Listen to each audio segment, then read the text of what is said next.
You're live with One Sport at the Conseco Fieldhouse in Indianapolis, the host city for the World Basketball Championships. And this morning, New Zealand playing Germany, the playoff for third and fourth, and our last chance to enjoy the Tall Blacks and this wonderful run they've had at the World Championships.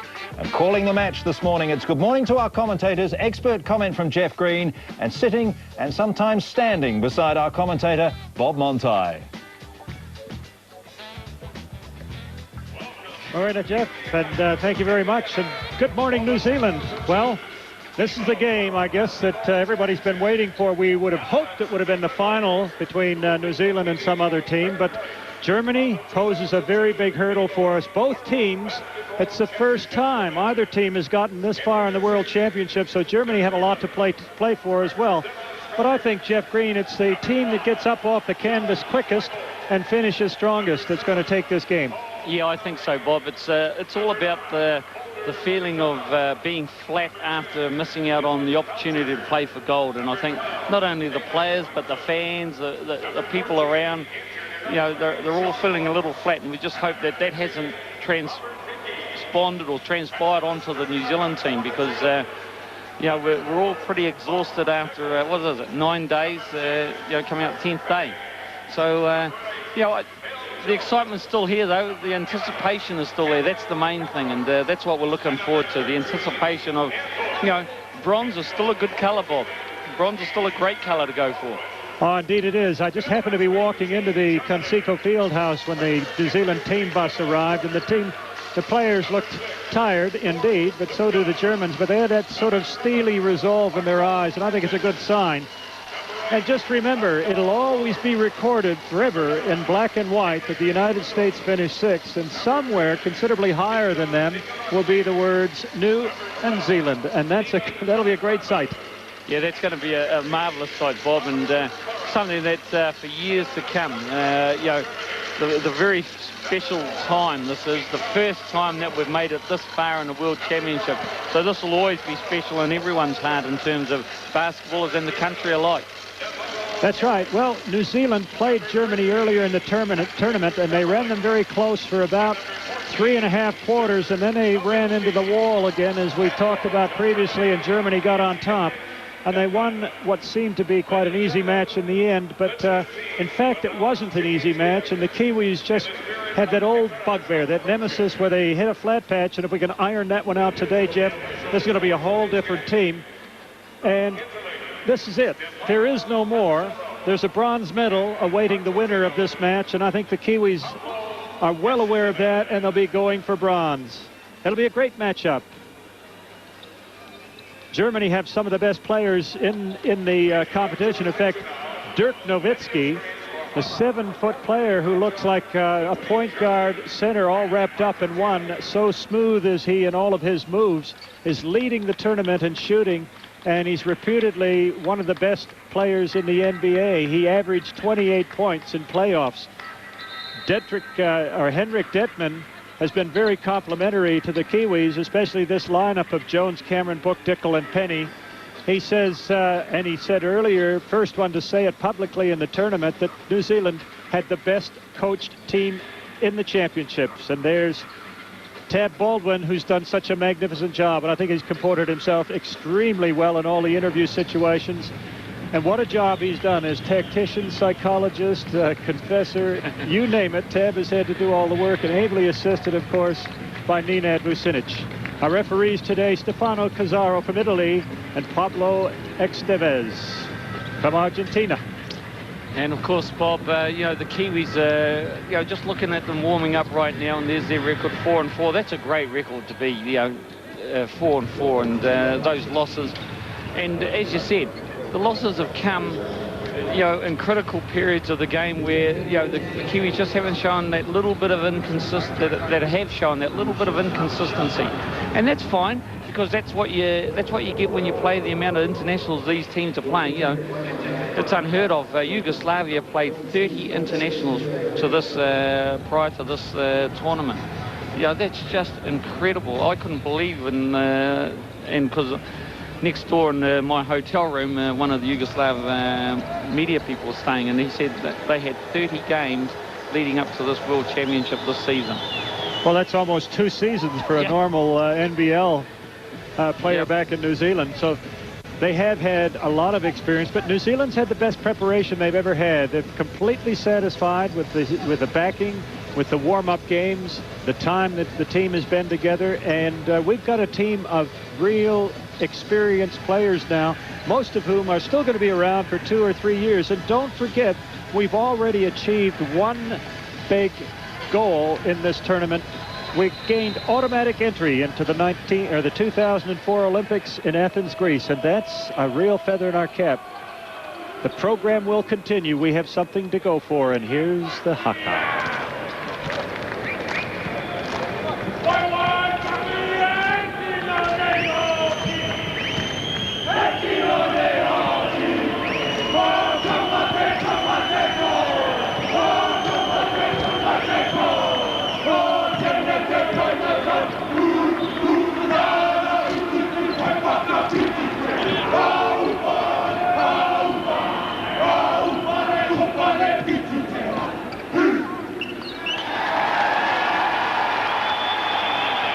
Doesn't play. Great side, and the Kiwis led today by the great captain. Some are saying that he's the best player in the tournament, Pero Cameron. What a contribution he's made to New Zealand basketball, not just in this tournament, but previously for so many years, in fact. And he was leading the haka. Winatana does not play on Sunday for religious reasons, so the captain, and probably the tournament's most valuable player, steps up to do the job. Yeah, and you're not far wrong, Bob. It is acknowledged that if the Kiwis were in the gold medal game, the prize was going to Pero Cameron. The international press, a lot of people in FIBA have said that Pero Cameron is by far the most intelligent basketball player at these championships. He knows how to use his size. He knows how to use his lack of size when going up against 7-footers, and he just has a basketball brain. And George Karl, the US coach, the NBA coach, he said, if I had a choice of anyone, I'd take the Cameron kid. The Cameron kid, yes. The lack of size. I had to pause and just, as I was gazing out on the court and Pero takes the court, I thought, lack of size. Now, in what sense? Because he is an awesomely large figure. But when he's compared to some of the other players around here, he does have a lack of height, certainly. Now, just before we start the game, I want you to just pause and think for a moment. We're in the 61st game of this tournament. For New Zealand, this is the 9th game in 11 days. Now, just think about 9 hard basketball games in 11 days. And you begin to understand just how long and how arduous the trip to the semifinal playoff match, or not the semifinal, but the playoff match for 3rd and 4th has been for the Tall Blacks. Here we go. The last time we'll see the Tall Blacks in the 2002 World Championships. Femerling backing in against Book, who had such a great first period. Okalaja lights it up with a 3-pointer. 2-pointer. They must have had that foot on the line, Jeff. Yeah, he was very quiet yesterday in yesterday's semi-final, Okalaja. He didn't play his normal magnificent game, so hopefully he's going downhill still. He must have, because he only got a 2 rather than a normal 3. We're reading signs under signs here. That's a good sign, Jeff. Ed Book, nice little hook over the top. Pero Cameron rebounds it, kicks it outside. Phil Jones, you've got it. Oh, the Reefton kid, nice and early on a Sunday morning for the folks back home. So Phil Jones with an eye-opener there. And it's the Kiwis 3, the Germans 2. Garris, a young forward. And there's Garris starting. He didn't start yesterday in the semi-final, and he didn't get a lot of time yesterday either, Bob. But now he's back to his normal starting spot. Well, Demerol and Dickel, who had such a good contest toe-to-toe last time these two teams met, gets the first point off Dickel by making a steal. And Dirk Nowitzki, I hope he's not hot. He knocks it down. He was 8 for 24 yesterday in the semifinal match. And there appeared to be a little bit of dissension amongst the Germans after that game. That's okay, because Phil Jones is 2 for 2 right now. Oh, wow. It's the Jones kid again, the Jones boy. This is just great stuff. New Zealand already into a lead here. Compliments of 2 Phil Jones 3-pointers. It's a 6-5 ball game. Nowitzki, great hang time, but he misses And Phil Jones getting high above Sparky Dickel to steal a rebound off him. Yeah, Phil wanted not only scoring stats, he wanted rebounding stats as well. Penny puts it up, chases the ball, almost gets it, and Pero Cameron, he knocked it back over halfway. I thought he knocked it back. Obviously the referees didn't. Well, they thought one of the Germans hit it. Well, that's 3 for 3. Wonderful. Oh, Jeff. 3 for 3. Okay, put your reputation on the line. Look, bring that crystal ball out. What's the final score going to be? Not just who's going to win. Let me gaze for a little while yet, Bob. Like 3.5 quarters? Okay. Inside, Femmerling is going to be fouled by Ed Book, who picks up his first foul. It's such a great start in the semifinal, then got in early foul trouble and didn't finish the game. Knocked down by Phil Jones. Sorry that the foul was on Sparky Dickel, and once again, my minder's keeping me straight here. Stephen G., who's been keeping statistics for us all throughout the tournament. Femmerling at the line. New Zealand with a 4-point lead early on here. It's cut to 3.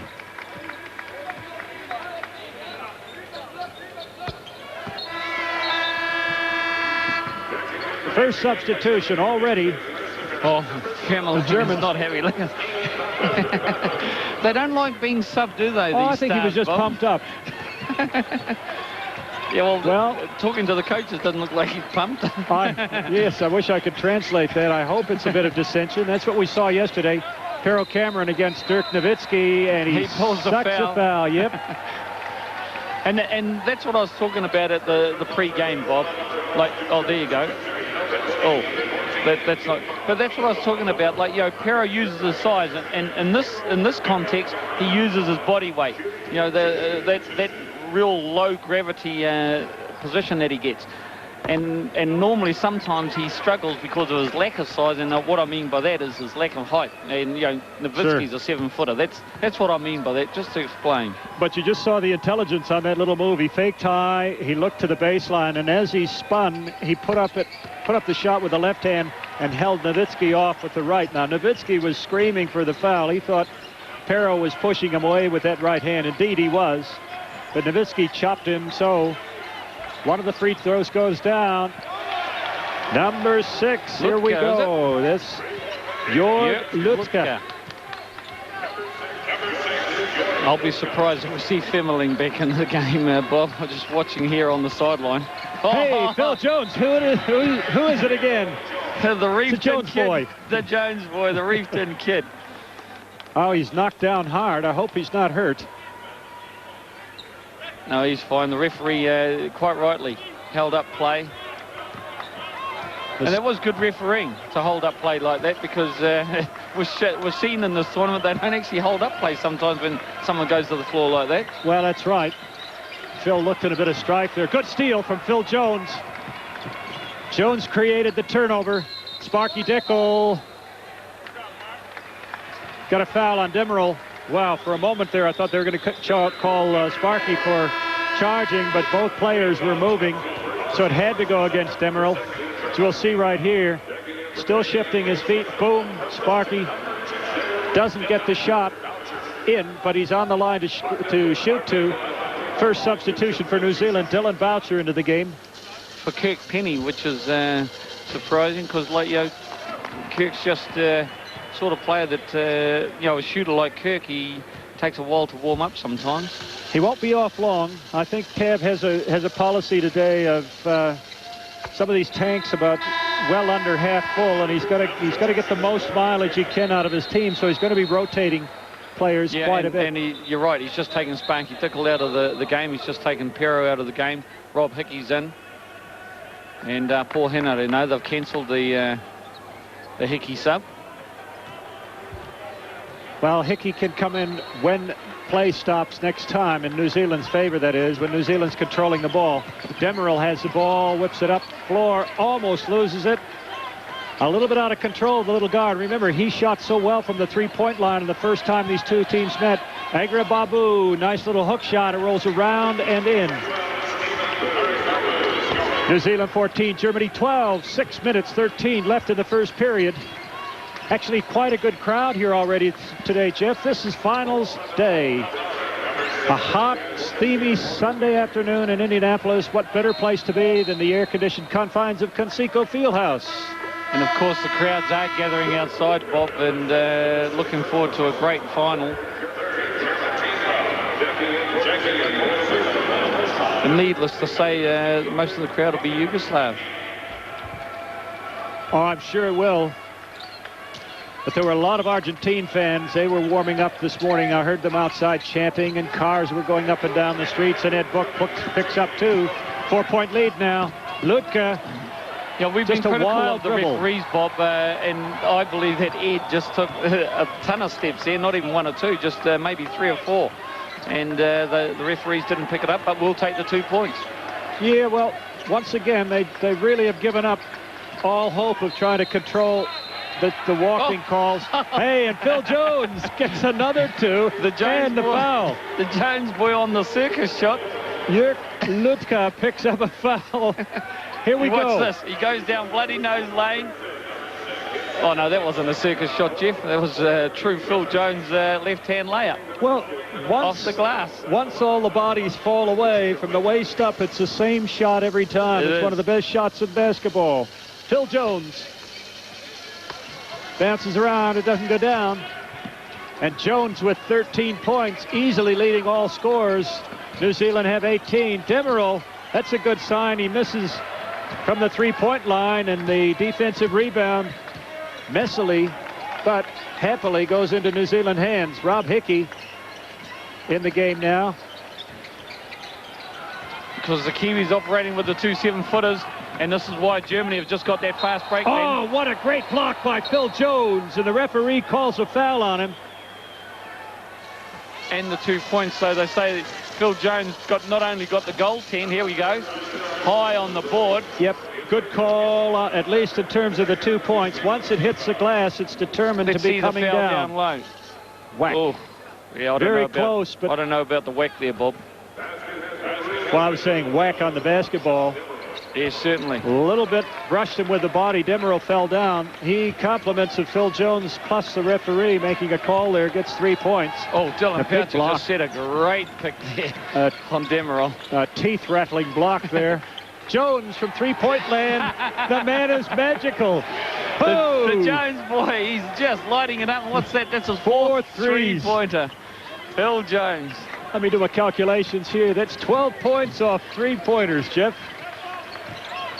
Nowitzki has been very quiet, tries to force it inside, and Rob Hickey's going to pick up his first foul. Nowitzki talking to his teammates already.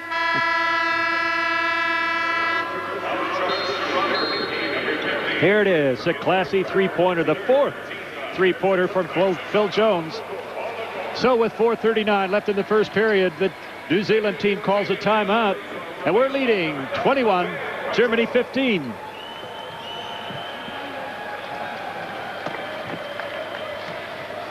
Jeff, once again, I have to say this is an excellent start. A 5-point lead, New Zealand shooting the lights out. They're playing good defense, and the Germans are struggling, once again, as we've seen teams do, to break the New Zealand defensive pattern. They just can't figure it out or work it out. Yeah, they do, and the thing for what we want from the Germans is that they start to get frustrated, and people like Dirk Nowitzki all of a sudden start shooting the odd jumper that's not required and, not within the offense. That's the first thing. Second thing, I think with the 2 7-footers that we've got operating, Germany haven't been able to get in for any offensive rebounds, and that was the killer stat yesterday against the Yugoslavs. So many big men that they were able to get in for good, easy putbacks. The Germans haven't been able to do that right now, and with Agrah Babu, he's not really a great offensive rebounder. So with him in the lineup for Germany, that's good news for New Zealand.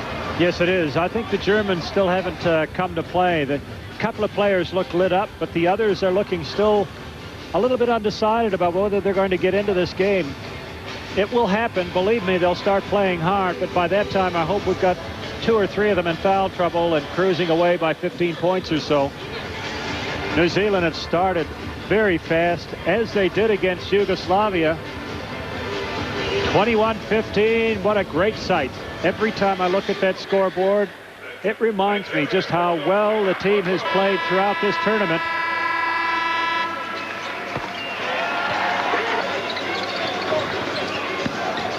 Bill Jones. And of course, the German assistant coach Rolando Blackman just saying that we have to work harder underneath the when they set picks. They've got to be able to get around and maybe start to switch, because, like, it doesn't matter who the Kiwis are guarding. Germany are going to be taller than them, other than Demirel. Well, Tab Baldwin mixing players up here. Kirk Penny back in the ball games, giving Phil Jones a spell. Jones, as you saw, 6 out of 6. He needs a spell. He was 18 points. He was absolutely on fire, Bob. Times 4, that's a pretty massive total, Jeff, isn't it, in a game? Oh. Projecting forward. Yeah, that's, Nowitzki shooting over 90% from the free throw line in the tournament. Maybe Oscar Schmidt, the great Oscar Schmidt from Brazil's tournament record, I think it was 54, is it? 55, I believe. 55. Yes, indeed. That could be under threat from the Jones boy. Oh, wouldn't that be nice? Pero Cameron backing in, passes out. 7 seconds on the shot clock. New Zealand going to have to create something. Paul Henare pulls up and shoots a jumper, knocks it down. That was beautiful. Nice little pull-up jumper. Used the big Pero Cameron screen. Pulled up for the easy 2 points. Good stuff, Paul Henare. 23-17. Agarababu on the weak side has to bail it out. Nowitzki puts it up, and it's there. The big man nets it. 23-20, New Zealand in the lead. 3:53 left in the first period. Relatively high scoring compared with the semifinals that we saw yesterday. Yeah, I think both teams are a lot more relaxed, even though it's still a bronze medal game, Bob. Pero Cameron spiked the ball high in its attempt to save it, but that ignited a German rally. Yeah, I think runaway. They've got Dylan Boucher here on the foul. There's Dirk Nowitzki's 3. And that was a real quick sub for Dylan. He's probably on 2 minutes, and into the game comes Damon Rampton. Well, once again, I think Tab doesn't want Dylan to get 2-3 fouls against him too quickly here.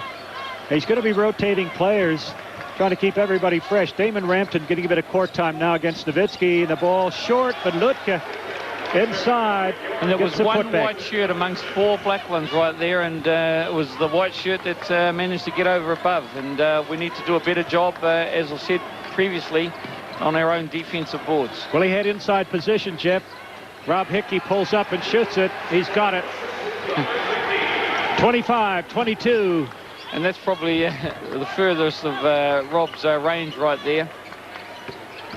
Okalaja lights it up. Here's one of the big scores for Germany.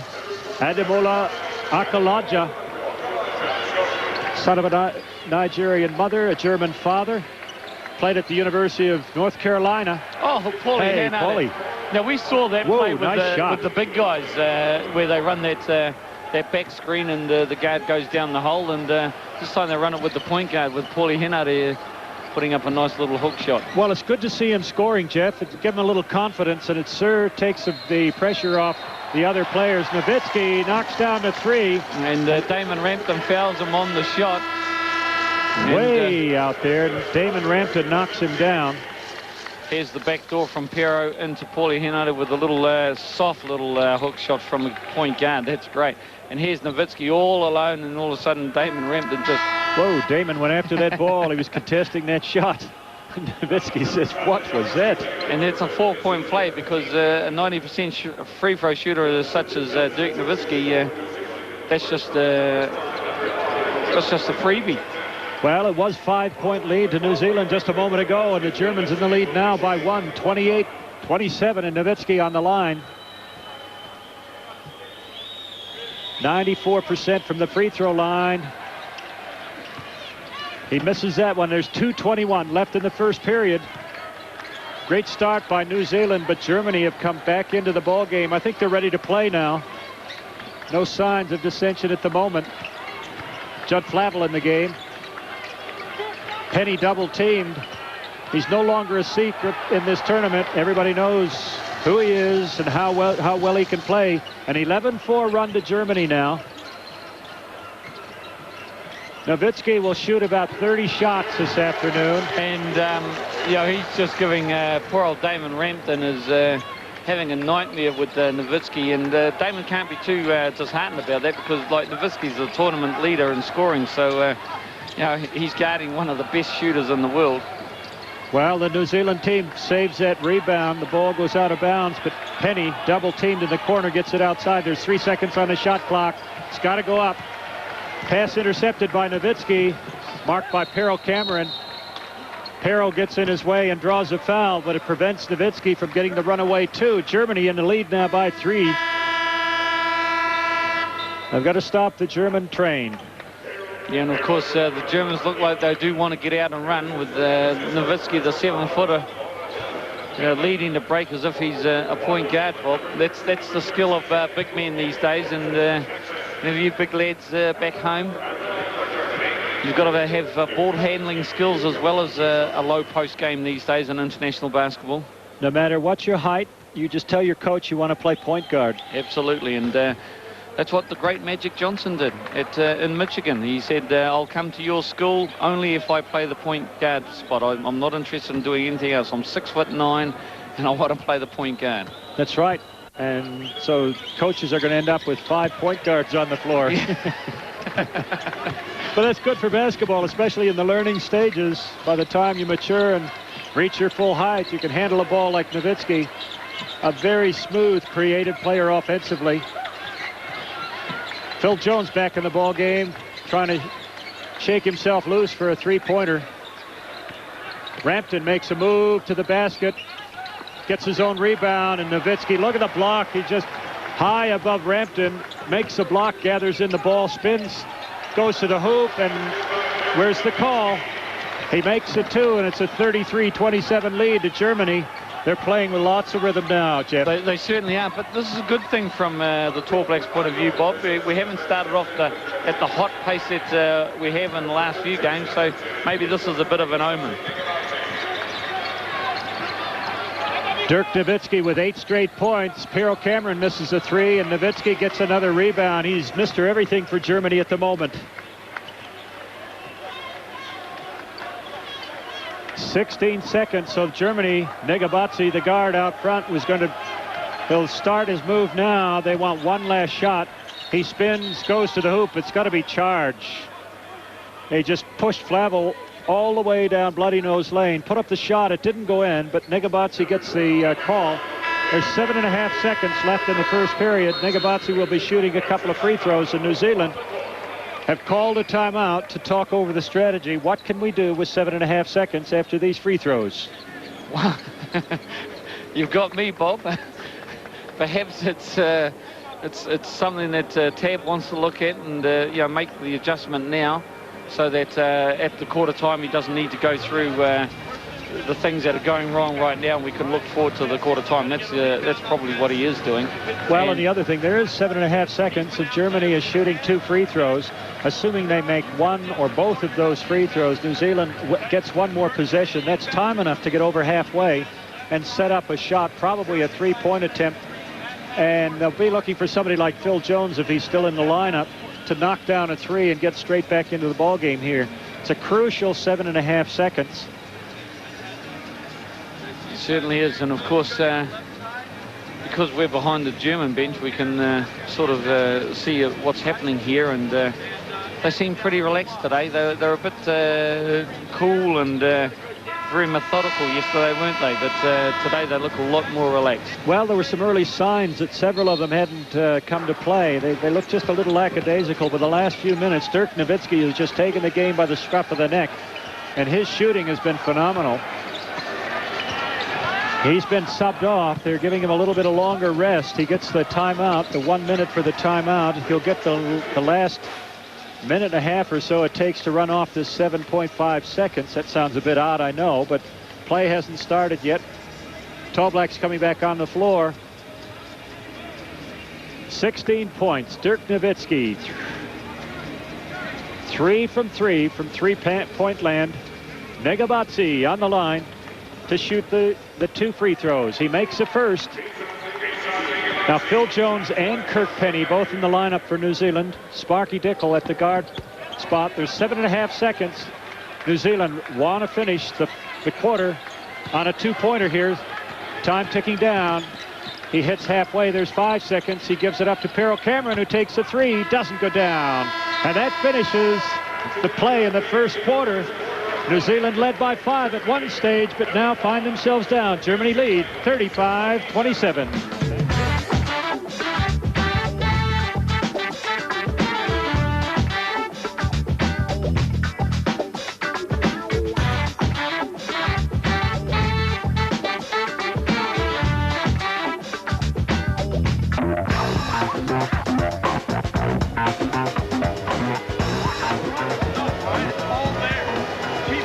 Welcome back.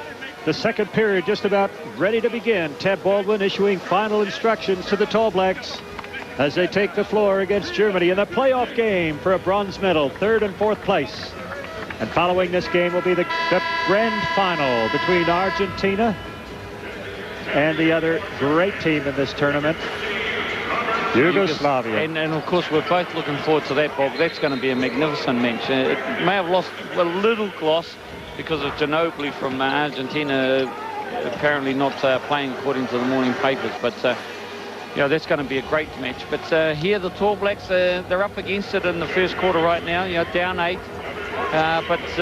And the 2 guys on that screen right there, they're the hot hands.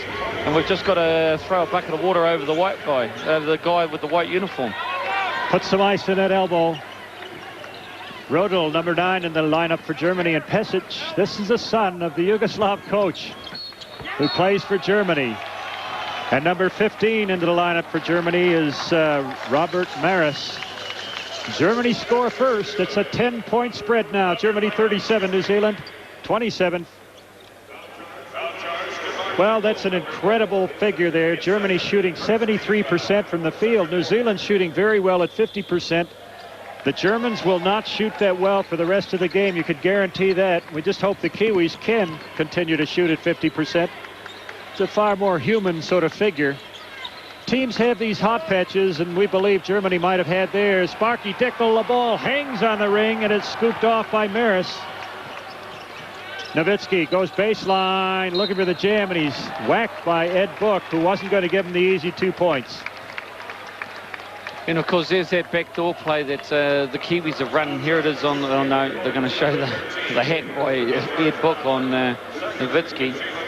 But that last play down by the Kiwis, that was once again, we've run that all tournament long, and we've been very successful off it. We've caught so many teams with it. It's a play that not many teams run anymore, but the Kiwis have really exploited it to best advantage during the tournament. And Nowitzki makes another free throw, and it's a 12-point lead. 9:29 left in the first half. 13 points. Come on, Tall Blacks. Time to start your run. Nikabatsi going against Mark Dickel.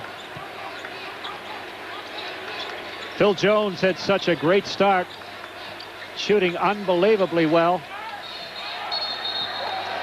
Foul. Here's one of the factors that we hope will become important in the game. We got a foul on number 15, Robert Maris. Yep.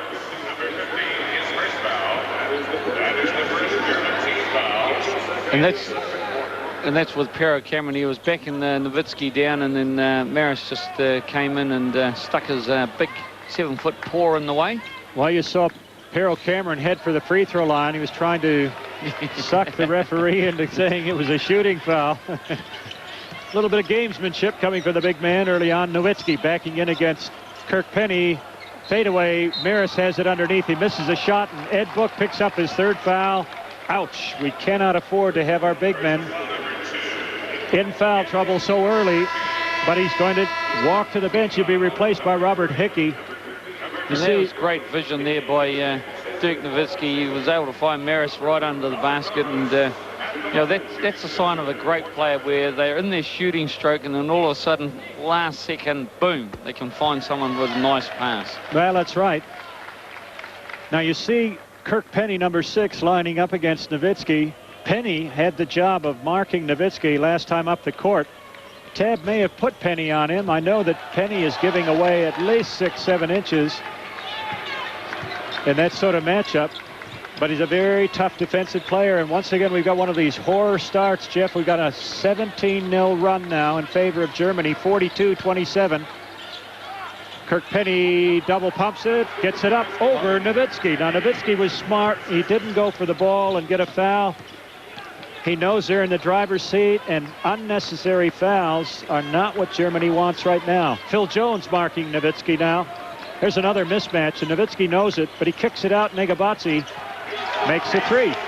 Yeah, he's a great young player, that boy. 20 years old. We've said it before. He really is getting a lot of experience. He's going to be around in the German team for a long, long time yet. New Zealand's shooting's gone cold. Phil Jones looking to get it inside, kicks it out to Penny. One bounce, puts it up.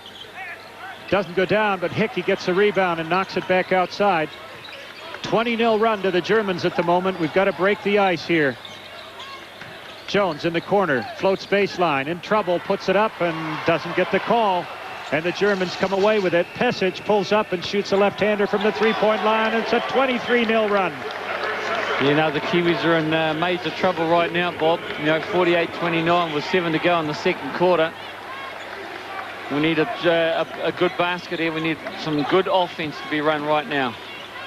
It's tough stuff. Constantly under pressure. Take away these nightmare spells. And it's different basketball. Peril goes to the hoop, puts it up, and Pesic is called for the foul, but the ball still doesn't drop. Check that basket. I'm sure there's a lid on it. Okalaja coming in for Germany now. And there's Nowitzki finding Nikabatsi. Nothing but the net, the bottom of the net for Nikabatsi, young 20-year-old. And there's Pesky. Shooting from Germany is incredible. 73% in the first period, and they've continued at that pace or better. 23-2 run. There it is.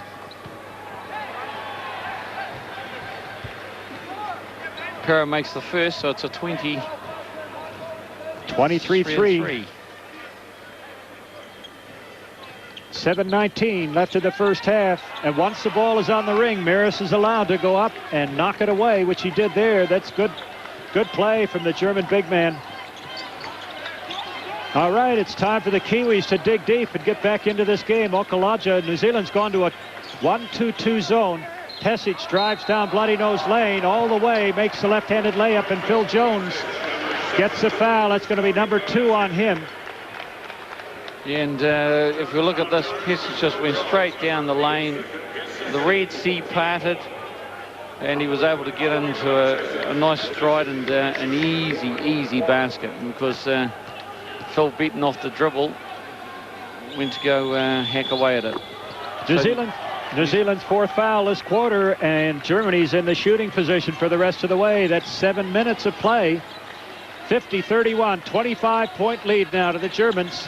Underneath, Kirk Penny, double team, little fake, goes around Pesic, left-hander, it's there. Nice just brilliant move. play from Kirk Penny. Lovely play, Kirk Penny. Just ball fake yet again, and I keep saying, kids back home, when you learn to play basketball, make sure you throw those ball fakes like Kirk Penny did. The defense moves in an easy lane to the basket. Okalaja comes up short. Hey, the Germans have missed. I can't believe it. Pesic fouls Phil Jones at halfway. So a couple of mistakes from Germany, a couple of baskets from New Zealand. Here's a nice move by Kirk Penny. That's just classy basketball. And he finished with the left hand. Being a right-hander, he finished with the left hand. So that's even that's an even better skill to make sure you can shoot with either hand, Bob. That's right, Jeff. New Zealand a long way to go to get back into this ball game now. But they've got a lot of time to do it. And we just hope they've had their nightmare patch early. Dylan Boucher will inbound the ball. He's come back on the court, Jeff. Just what you were asking for a few minutes ago. Yeah, unfortunately, Nowitzki's on the bench because I think Dylan could have done a good job on Nowitzki. Well, Nowitzki could consider himself a lucky man then. Not to be hounded by Hal Dill. Pushing foul. Oh, and we needed that three-point basket that wasn't counted by Paul Henare as well. Save those, Paulie. Save them up. Henrik Rodel picks up his first foul. That resets the shot clock, and a pensive, intense Tab Baldwin watching his team, doing everything he can to get them back in the ball game. Hickey goes for the two-handed jam, and Robert Maris gets a piece of him. Prevents the two-handed stuff, but it puts Hickey on the line to shoot a couple of free throws. 6:08 left in the ball game. New Zealand down by 19. But that's good, because the Germans are now in the bonus, as are the Kiwis. So every foul from here on in is a shooting foul.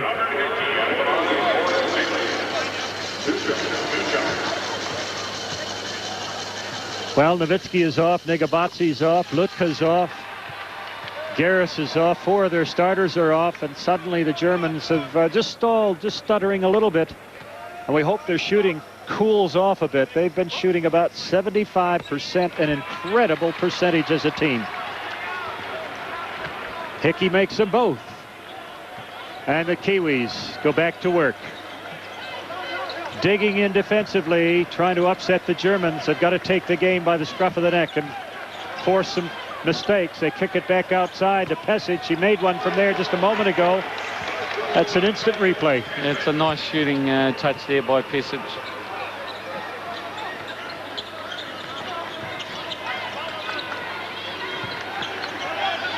New Zealand running off picks in the corner. Kirk Penny, round and round it goes, and drops through, and Penny's suddenly hot. He's got 7.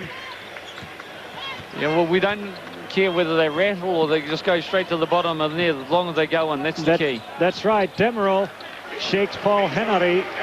One bounce to the left and puts up a nice 15-foot jump shot.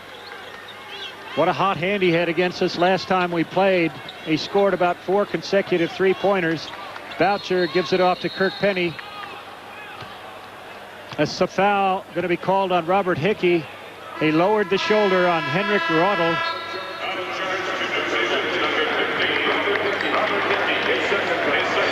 Germany making substitutions now. Eric Babu comes into the game. Judd Flavel for New Zealand enters. And this is good because, see, Juddy's being played here at the 2 spot, because I do like Judd Flavel as a shooter. He can shoot the ball, but primarily he plays the point guard position. Well, they've got the work cut out for them, as I said before. They're down by 19. 5 minutes left to go in the game, and a great block by Robert Hickey. Take that, Okalaja. Big Rob Hickey says, not in my house, not today anyway. And like, you know, New Zealand at these World Championships are last in block shots in this, and we know why, because we just don't have the big men. That every other team had 3 or 4 big men, and not enough step ladders to go around. So with 4:52 left in the first half, New Zealand, the Germans take a timeout. They lead quite comfortably, 56-37. Well, Jeff, quite a good crowd in here. People coming in expecting to see 2 great games here. The playoff for 3rd and 4th, New Zealand versus Germany, to be followed by that great matchup, Argentina, undefeated in the tournament, going against Yugoslavia, who started very, very slowly, but now they got the big machine rolling, and they're in the final. And then, of course, there we had another 10-point quarter there, Bob. It's what the Germans scored 22. And, you know, yesterday against Yugoslavia, we had a shocking 3rd quarter. So let's hope that right now, we've still got 4 and 5 minutes to go, that we improve on that 10 points. Well, indeed, Jeff. Teams have these patches. They're inevitable at some stage. New Zealand just can't seem to shut them down or turn the faucet off quickly enough. And as a result, their good start, where they led Germany by 5 points at least, I think it was probably 7 points in the first period, has been turned around into a 19-point deficit here. But there's a long way to go in the ball game, and the New Zealanders are nothing if not a fighting little unit. They'll get back into this game, I'm sure. They'll make a run at the Germans, and I think with 5 minutes, just under 5 minutes to go in the first half, I think we're going to see a little bit more of a concentrated effort to peg that score back, get it down around 9, 8 perhaps, and then we'll be set for the second half. Yeah, I think you're right in what Tab's doing. He's giving everyone else a bit of a run early, so that you know, he saves the starters, because like yesterday against Yugoslavia, Pero Cameron played 40 minutes. He played the whole ball game, and talking to him last night, he came over to my hotel last night and sat down and wanted to have a bit of a chat. he was totally exhausted, and he was just getting a lot of liquid into him, and just trying to, as well as he ate everything in my fridge, which I'm just looking to send someone the bill. Germany, a mistake, and Rodel throws the ball out of bounds. Sorry, Pesic throws the ball out of bounds, and he's hobbling around. Yep. Yes. He must have stepped on somebody's foot, slightly twisted his ankle, but now he looks to be all right.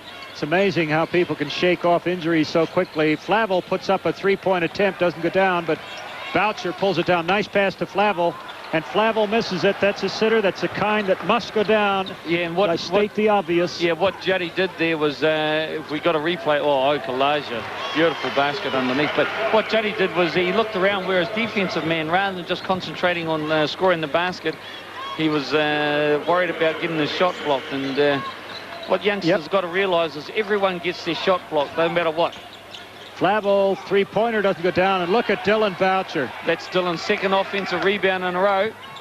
On the baseline, takes it inside, and he gets a foul from number 4, Demerol. Boucher just showing his hustle and guts, and the Kiwis have come to play. If they could just put the ball in the basket, they'd be all right. Three-pointers, Germany have 9. That's 27 points off three-pointers. New Zealand have 5. Most of them compliments of Phil Jones. Nowitzki, here's the man who shot the lights out virtually in the first period, comes back into the game, and Rodel. Henrik Rodel sits down for Germany.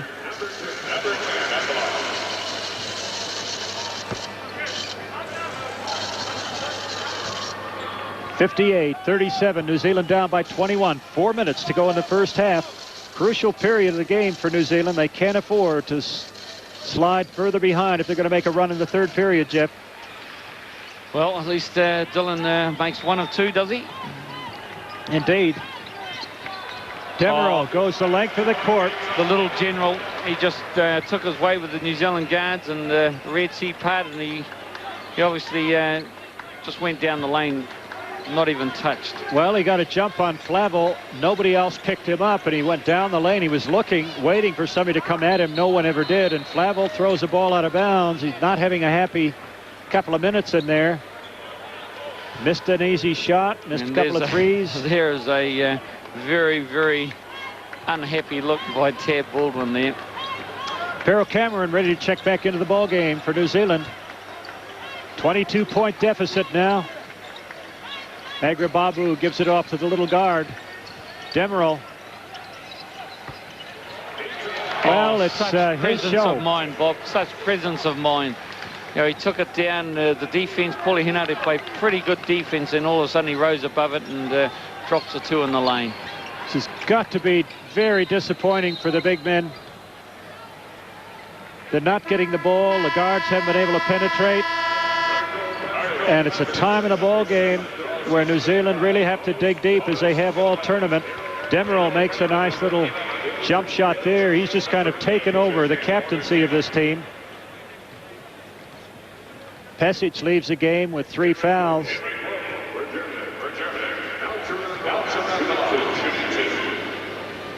Big lineup in for Germany now. Okalaja, Agrababu, and Dirk Nowitzki. Rodel himself stands about 6'7", so this is a big team, and New Zealand's got a fairly short lineup in there, Jeff. Yeah, but this small lineup has worked really well for us in the past, Bob. And, you know, this is the throw of the dice by Tab with 3 to go before half-time to see whether we can, you know, get something back. And there's the half-court press as well. So, and the Germans handle it quite nicely. Yep, you've got to do it. Look at Boucher going against Dirk Nowitzki. Shot's not going to count in the foul, pushing foul. Boucher looked like he was holding up a power pole there, just leaning against it, shoving with all his might. That wasn't defense at all, was it? He just, he was just more of a support for Dirk to make sure he stood up straight. Nowitzki makes the first of 2. 63-39, 2:55, just under 3 minutes to play.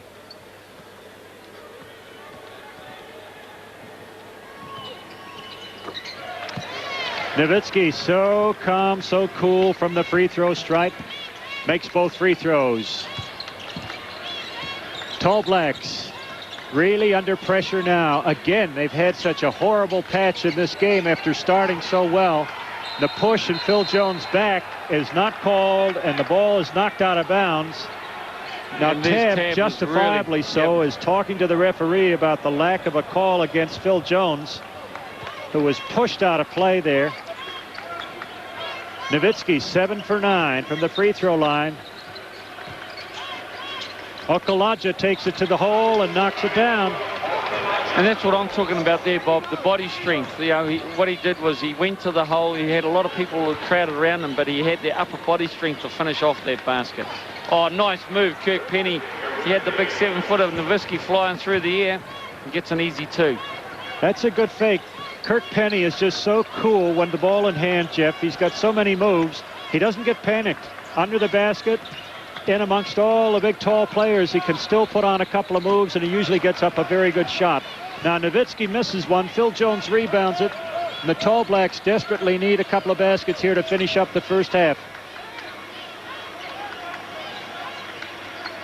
Working from their patient offense, Pero Cameron, that's it. That's a big 3. That's a big 3 by PC. We need that. There's Tab really getting on people's cases to get up in their full court press. And of course, we've got Demirol, the little general, in trouble. Well, Agrababu had 2 players virtually loose underneath, and Dirk Nowitzki got the ball, made the move to the hoop, and said, "In your face." Oh my Slams it goodness, down. Bob, that was just a tremendous dunk with some great authority. That was a statement right there. We call that emphatic. Penny, ball knocked out of bounds. He's doing everything he can to get loose under the basket. He's getting the ball in good position. And here we go. Here's the Kirk Nowitzki. Oh, that certainly was thrown down with some authority. An emphatic dunk by Nowitzki. And that takes him to 22 points for the ball game. Well, he's having a great game. 1:04 left in the first half. New Zealand have called a timeout.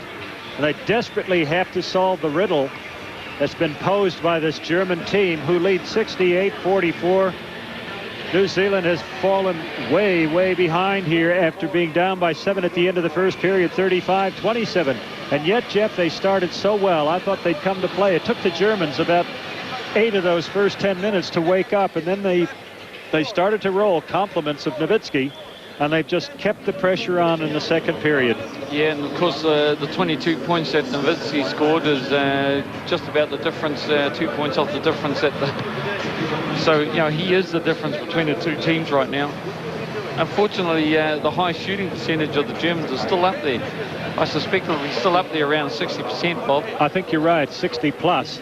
And of course, the Kiwis are not scoring as freely and as willing as we'd like them to. But we've got to go, you know, right now, 24 points. We've got to try and get it at least to 15, 10 to 15 by half-time. And that's a big ask with 1:04 to go on the clock.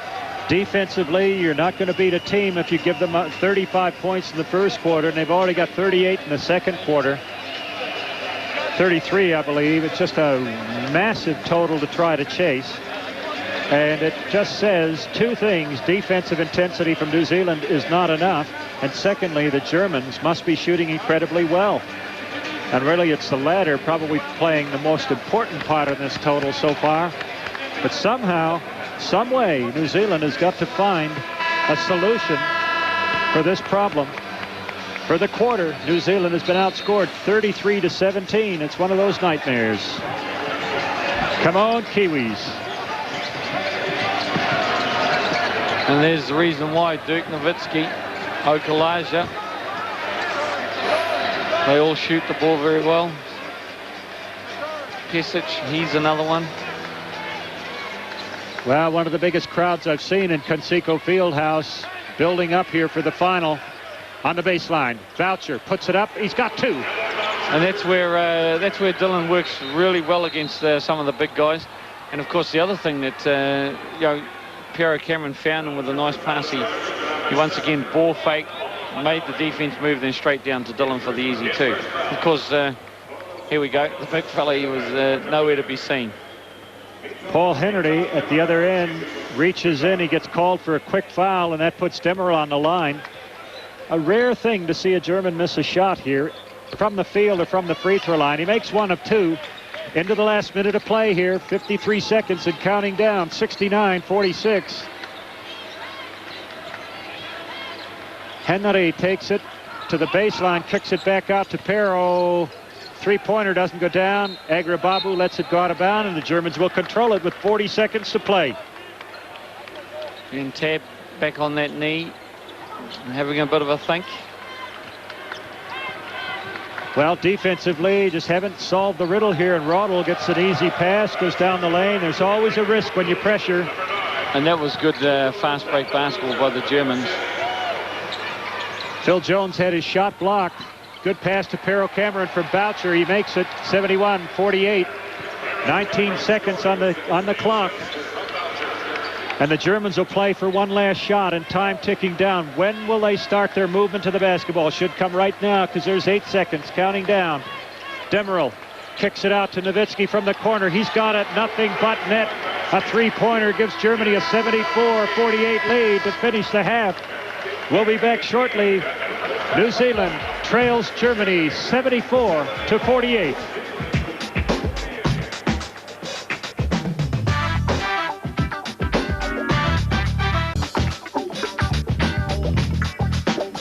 So half-time in our feature match, New Zealand playing Germany. This playoff for third and fourth, 74-48 to Germany.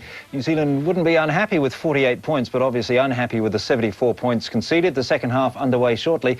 Chris Tupu, Tracy Carpenter. Tracy, perhaps we start with you. That smoothness, that spark that we've seen with the Tall Blacks, not there quite in the same way today. You're right, not quite there, and they're going to have to come up with something very quickly here. The great thing is we've been down before just like this. We've been down by 26 before and won. So it can happen, and we've got to really get after it defensively. There's no other way around it. We're just looking at the stats for the first half there, Chris. Look at that field goal percentage for Germany, 77%. That's huge. You know, and then also their three-point shooting, 9 of 11. So that's outstanding. Bench points, they seem to be getting some good contributions from players off the bench there. And fast break, well, New Zealand's fast break's just non-existent at this stage. It really does tell the story. 74-48 the score, but Tracy, really, it's all Germany. You run your eye down those figures. Yeah, I mean, fast break points come from defense, and we don't have any, so that's indicative of our lack of defense, and we've just got to get inspired here and get after them and see what happens. Maybe go to some presses and you know, create some easier baskets offensively. Well, New Zealand on top early, as we're seeing now. We're looking at the top plays from the first half. Let's rejoin our commentators in Indianapolis, Bob Montai and Jeff Green. Thank you, Jeff. Well, we've been looking at the stats as well, and I don't think, Jeff Green, I've ever seen a team shoot as well as Germany has in the first half. Those statistics are amazing. Dirk Nowitzki, if you add his two-point throws and his three-point tosses together, he's 11 out of 14. This can't continue for another half of basketball. I've never seen it happen that way. Yeah, no, you're right, Bob. But like, you look at the three-point shooting from Germany, 82%. Just unbelievable. Any team that's going to shoot 82% can't lose from there. You know, their free throw shooting 85, and their field goal, as Jeff Bryan and the team back home said, 77%, just incredible. And yet the Kiwis are shooting a respectable 46% from the three-point line. That's a high percentage from beyond the arc. And of course, 46 for the game. We're staying with them in rebounds. You know, the rebounds are all square. You know, we're doing everything, but as Tracy Carpenter said, you know, we've got to get some defensive intensity. And without that, you know, 18-0 against the fast break, you know, Tab will definitely be looking for some defensive intensity. It's the third quarter, Bob. We've had our horror quarter, I think, right now. We've had our horror half, actually. 74 points is a lot of points to be scored in the first half of any basketball game. Whether you're a fast-breaking team or not, that's a lot of points, and New Zealand can't afford to give up that. No, they can't. And they can't afford to finish a tournament like this. It's been 2 grand and 11 days. It's just been a dream. It's been wonderful. They've excited a nation, and they will be the most disappointed New Zealanders themselves if they can't finish this game more strongly. And what they have to do is put their bodies on the line. They've got to front up, get more physical, and if it costs them a few fouls, they're going to have to knock the Germans around a bit. They've got to interrupt this pattern of play. The Germans are in a rhythm now. Anything they throw in the air is a rainbow. It's finding gold at the end of it, and so the Germans have got to be disappointed. If they'd shot anywhere like this yesterday, they would be in the finals, but they haven't, and they've really come out relaxed and had a phenomenal first half. New Zealand, as I say, they will not want to finish a ball game 24 points down. They've given up 74 points.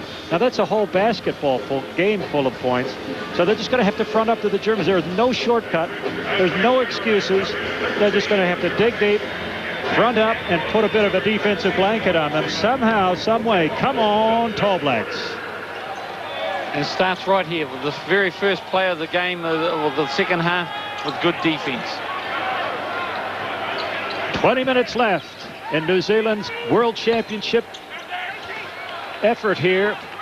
Well, that's a good sign. The Germans have missed a shot, Jeff. They're 0 for 1. Okay, we might just keep count here in the opening stages. Penny underneath, got a mismatch. Garris, somebody his size, we'll call that a mismatch. And Phil Jones misses the first try. Nowitzki. Now Nowitzki had the hot hand. Leading scorer in the game with 25 points. Okalaja kicks it outside. Garris, nice player, but it doesn't go down, and Pero Cameron gets the rebound. Dickel on the run.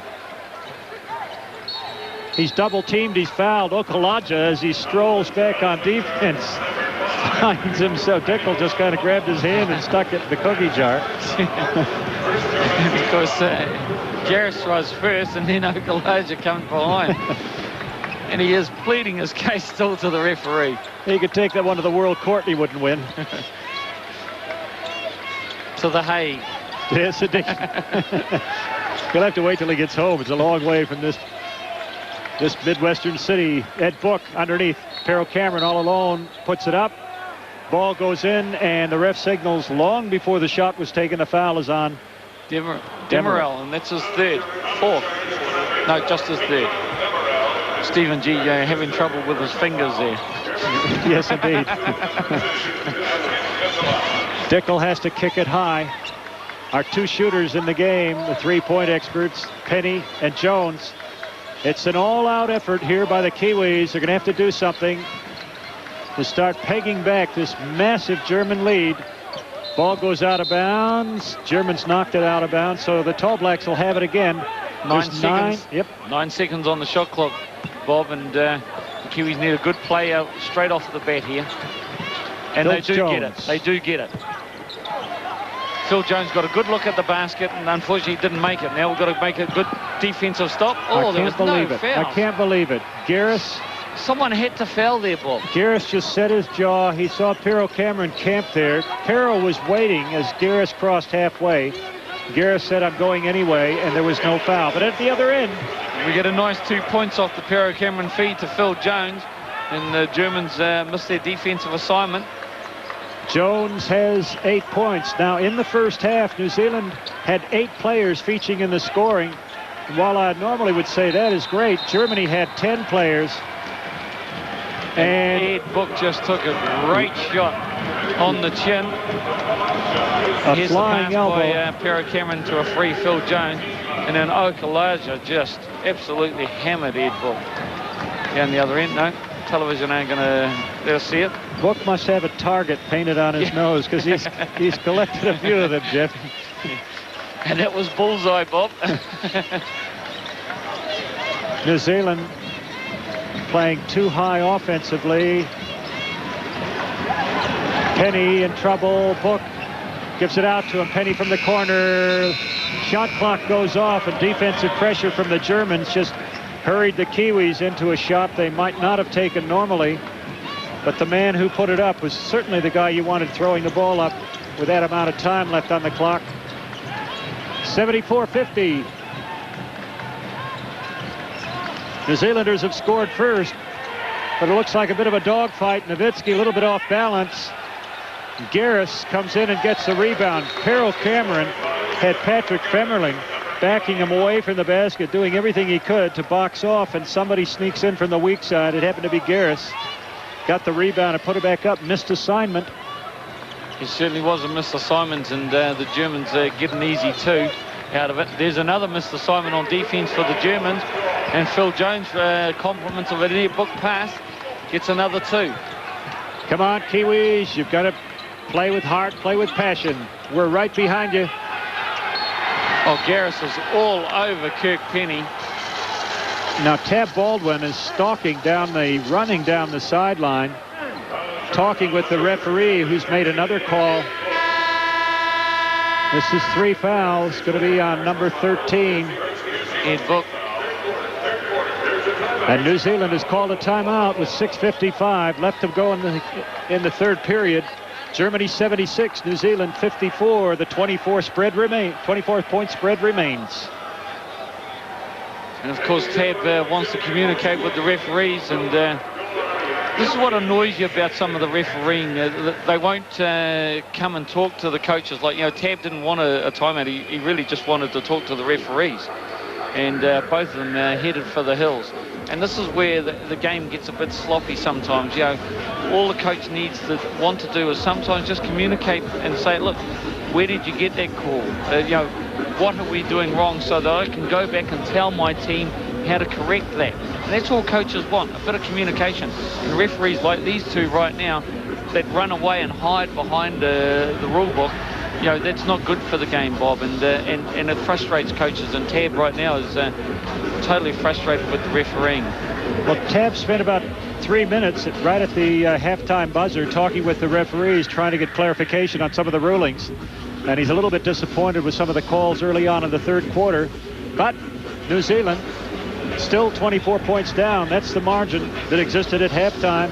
After a great first period, New Zealand gave up a 5-point lead, but they were down by 7 at the end of 10 minutes, but they looked pretty well in the game. The Germans were just starting to come to life. And they really got blown away in that second period when Germany shot the lights out. I've never seen shooting like it. Well, seldom have I seen shooting like it. The Germans just shot everything. And a team that's shooting 82%, that's 9 of 11 from the 3-point stripe, it's a struggle to beat a team like that. Usually in a ball game, a team might score somewhere between 7 and 8, maybe 9 3-pointers. In the first half, Germany already had 9 3-pointers. Jeff, that's phenomenal. Yeah, you just can't beat it, Bob. It's, even at a World Championship, to shoot that is just something incredible. Well, it just shows you the class of the tournament. You relax for a moment, or you have a bad patch, and you get punished severely. Teams are just so good at this stage. There's so much balance in the world at the moment. And one indication of that is the fact that the United States is going to finish 6th, and Phil Jones can't believe it. He got nothing but leather on that block. That's the 3rd foul on him, and he's tagged with a foul. Here we go. We'll see it the down low woes here. continue. Femmeling got straight to the basket. Looked like Phil got a lot of molten basketball there. Patrick Femmerling, 2.16 meters tall, puts up his first shot and he knocks it down. What's that in real language, Bob? I know we're a metric country, but basketball, I'm old-fashioned when it comes to basketball. It's in feet and inches in terms of height. Well, there's a little riddle for you to work out, Jeff. It is a metric country. 2.16 meters. Translates into 2.16 meters. 78-52, 6:31.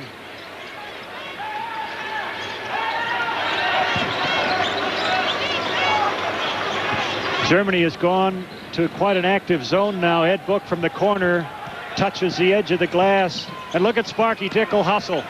Garris picks up the loose ball, and it's a 3-on-1 fast break. Femmerling gets the 2 points.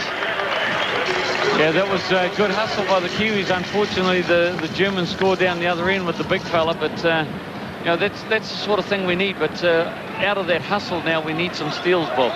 Well, I want to tell you, folks back home, it's not for lack of trying. The Kiwis are doing everything physically possible to stem the flow of the German offensive machine here.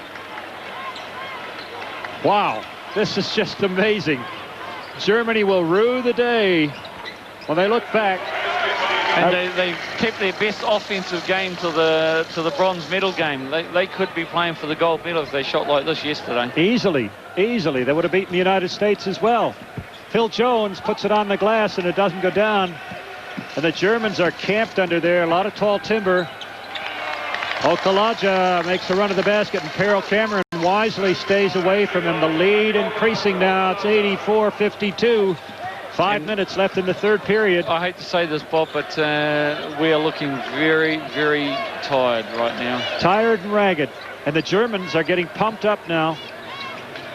Germany has outscored New Zealand in the third period 10-4. Sparky Dickel throws one from a long way out. Time was just about expired on the shot clock, and it's a 4-1 fast break.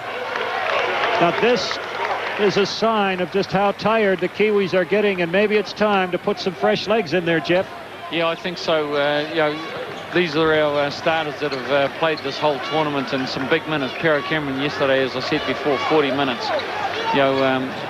He just can't keep playing at that pace. Well, they're still setting up an offense. Kirk Penny takes it inside, and he draws a foul from Femmerling. Kirk Penny can go one-on-one with anyone, and I just want to say something positively here. Kirk Penny played against Stojakovic, an NBA player playing for Yugoslavia yesterday, and held him to 10 points while scoring 24 himself.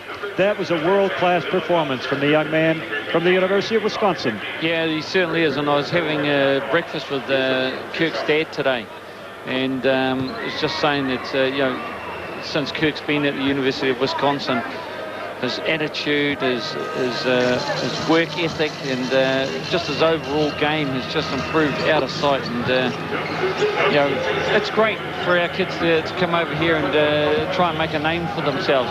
As long as they're getting court time, Bob, that's the key. It's no use coming over here and sitting on a bench, and Kirk's definitely not one of the guys sitting on the bench. Well, that's right. New legs in the game for the Tall Blacks. Damon Rampton, Rob Hickey, Dylan Boucher.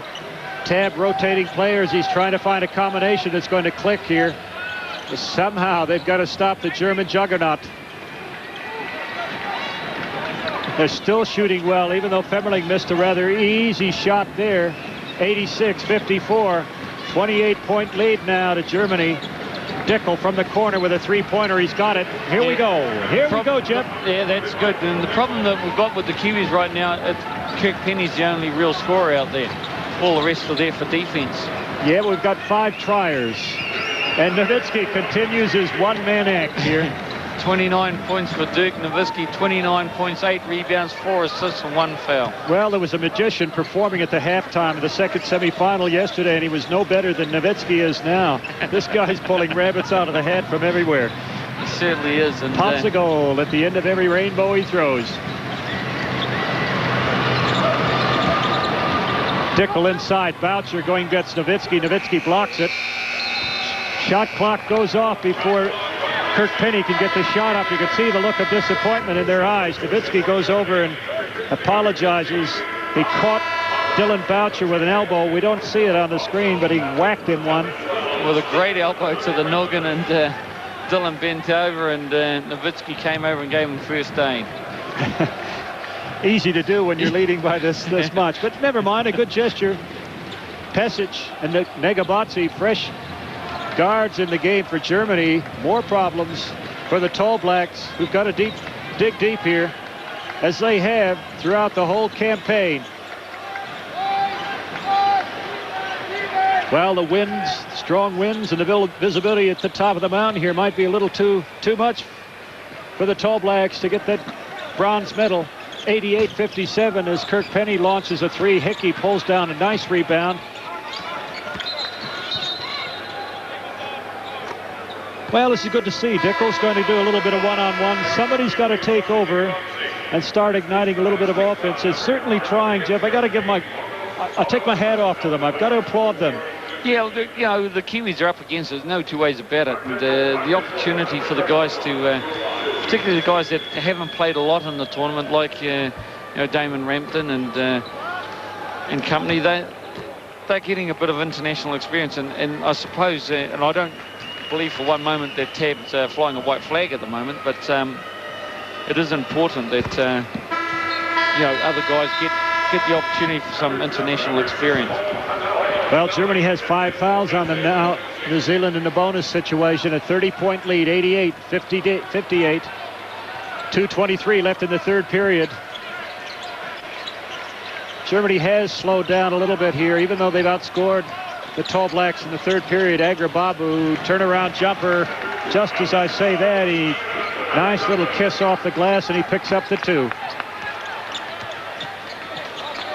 Well, German pressure, they're feeling fine. They like this. No pressures, so everybody's feeling like things are going swimmingly well.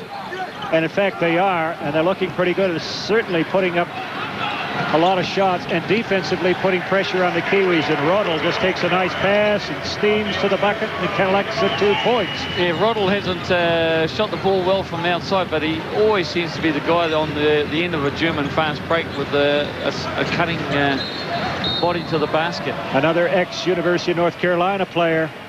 One of the first Germans, I think, to go to North Carolina, and he's sort of showed the North Carolina coach just what the basketball talent in Germany was all about. A foul on one of the Germans, and Paul Henry will go to the line.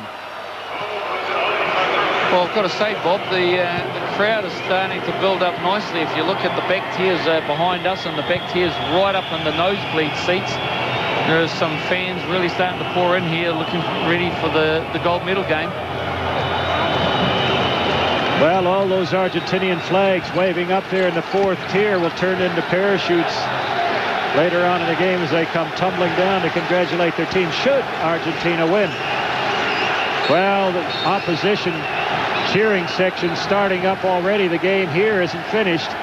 And the fans from Yugoslavia challenging, putting up the vocal challenge to the Argentinian crowd, who are located, as far as we can tell, way up in the upper deck. In the nosebleed seats, as they call them here.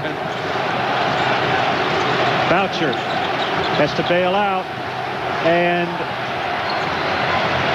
Hickey tries to save the ball from going over halfway. It's a bit of a lolly scramble right now. The hot potato was on the floor for a while. Well, the Germans end up with it, and Rodel knocks down to 3. And just hey, as I said that Rodel's not shooting the ball from the outside very well, he goes down and knocks down a 3. I've never seen shooting like it. And unfortunately, it's coming against the Tall Blacks.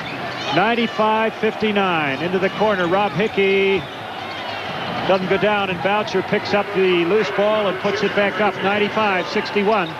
Time ticking away into third period. 33 seconds left. Germany playing loose with lots of confidence now as Maris goes to the hoop, and he's chopped by Damon Rampton. That's 12 fouls on Damon Rampton, and New Zealand have 3 team fouls. Now surely they're not going to say that was a shot. Well, they are. They're saying he was in the act of shooting, so he gets the 2 free throws with 24 seconds left in the third period. Thank you, Robert. That was an honest free throw. You can see the look of utter exhaustion in the frame of Kirk Penny there on the bench.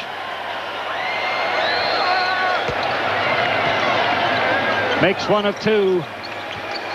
96-61, and the crowd really just warming things up here.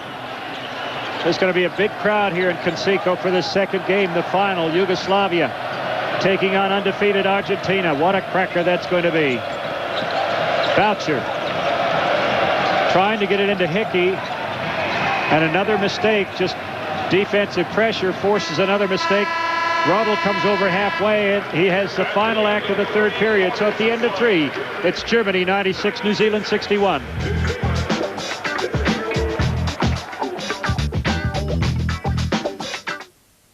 Is what you are doing improving someone's life? Is the money you give working hard? Your support through Tear Fund changes lives. It sure changed mine. Join with us in our fight against world poverty. Phone Tear Fund on 0800 800 777 now and ask how you can help. The Furniture Company Stafford Street introduces the fabulous new release Sonata Mattress and Base from Tattersfield, featuring Posture Zone, the world's most advanced inner spring technology, helping prevent roll together. The latest flip-free design and blended wool in the pillow top for comfort and warmth. For a limited time, we'll give you an amazing $1,000 trade-in on your old bed. Queen size, great value at $2,299. Incredible at $1,299 with trade. Hurry, stock will not last long. Only at the Furniture Company Stafford Street.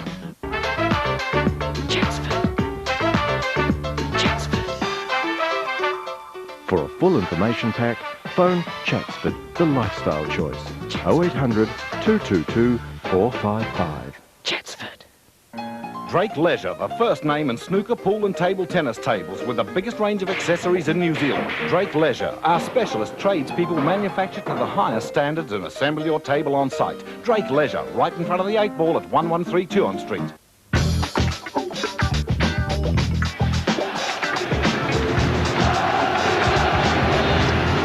Welcome back to Conseco Fieldhouse. We've got 10 minutes to play in the playoff game. For third and fourth place, Germany look like they're going to collect the bronze. I don't think that New Zealand is going to get back into this ball game now. 96-61 is the lead, and nothing the Kiwis have tried has worked. They just have not been able to stem or stop the German juggernaut. Everything this team has thrown in the air has gone in the hoop. They played an absolute blinder, and it's just knocked the stuffing out of the tired Kiwis. One of the interesting things about this, the Germans were just as tired as the Tall Blacks at the start of the game. You could see it in their demeanor. They started very slowly, but there's something about winning basketball. When that ball starts to go through the hoop, the tiredness disappears, doesn't it, Jeff? Yeah, but it's what this boils down to, Bob, is the fact that the Germans have depth on their bench. And, that's not taking it away from some of the Kiwis, but, the German bench has just contributed. At half-time, the German bench had scored a lot of baskets, and I think that's what's hurt the Kiwis, because, yes, you're right, both the Germans and the Kiwis starting fives are very tired from the tournament, but bench strength has come to play for Germany. Well, that's right, and they look very confident. They try to pass inside. They would never have tried before, and again, defensive pressure. They hawk the ball from New Zealand, and coming in from that left side again, the familiar figure of Henrik Rödl. Yeah, and Rödl obviously finishes off with the big two-handed dunk. Cameron back in the game for the Tall Blacks. Man-to-man pressure from the Germans. Henry has the ball slapped. And now there's a lot of hands in there, but with two referees, we're not getting the calls. We're on a hark on this. 67%. Well, they have dropped off. They've lowered that percentage by about 10 points from the 77 they were shooting at the end of the first two periods. Just incredible. Phil Jones. Rödl gets called for the foul, reaching in. Thank you, ref. Germany have hit the ton, 100-66. It's a 39-point lead. And Germany still shooting 63% on three-point attempts. Rob Hickey had 2 attempts there, both of them blocked by the Germans. The tall German team just denying New Zealand any way to the basket. And Pesic, number 7, whose father, as I mentioned, coaches the Yugoslav team, hits a 3. Hickey back to Pero Cameron.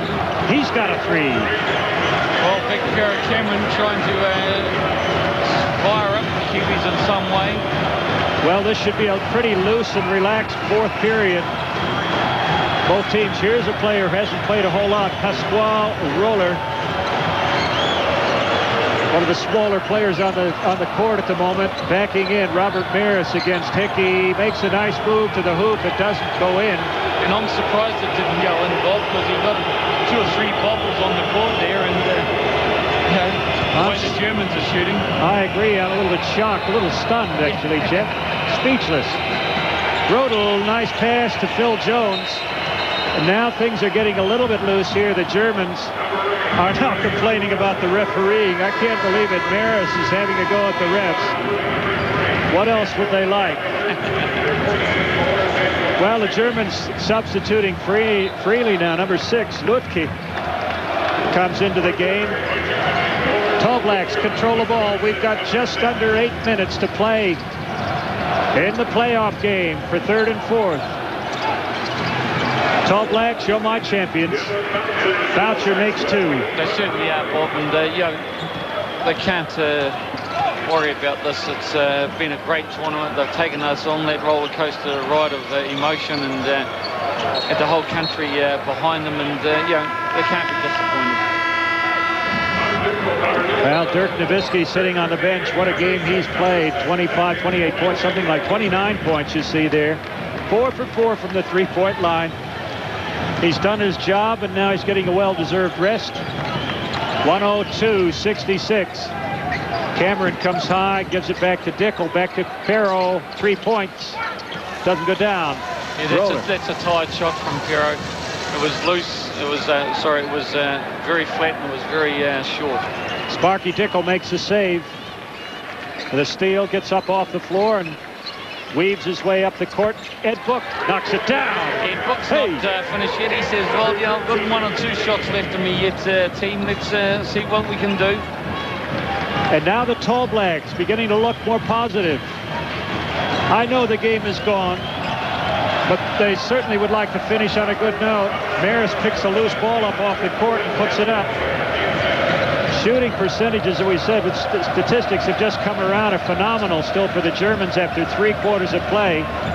67% on the floor, 63% from the 3-point line, over 80% from the free throw line. It's a phenomenal shooting game. 104-69. Lutke from a long way out. Hey, stuns me with a miss. Cross-court pass. Kirk Penny, little fake. Takes it inside off the glass. It doesn't drop, but he draws the foul.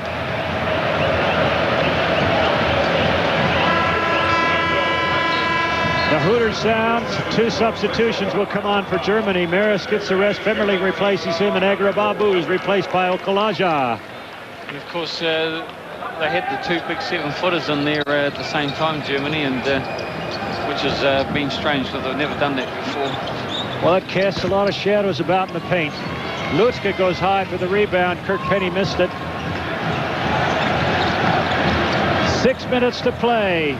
And as we said before, the Conseco Fieldhouse beginning to fill up. First time in the tournament I've seen it this full, Jeff. What a cracker coming up next. It's certainly going to be, and I dare say getting close to 3/4 full right now, Bob. Watch Phil Jones. Yes, that's good play. Pesic just said, you can have it, make it, it's yours, and stayed off instead of hammering him. Phil Jones collects the 2 points. New Zealand having a good quarter here. Sparky Dickel has run right out of his shoes here. Literally, and he's had to take it off and learn to tie his shoelaces again. Well, mechanical problems. He had to pull it. That was a pit stop for Mark Dickel. They put his racing slick back on.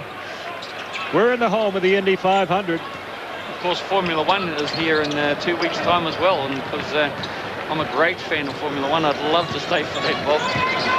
Phil Jones gets the rebound. Harold Cameron puts up another 3 and knocks it down.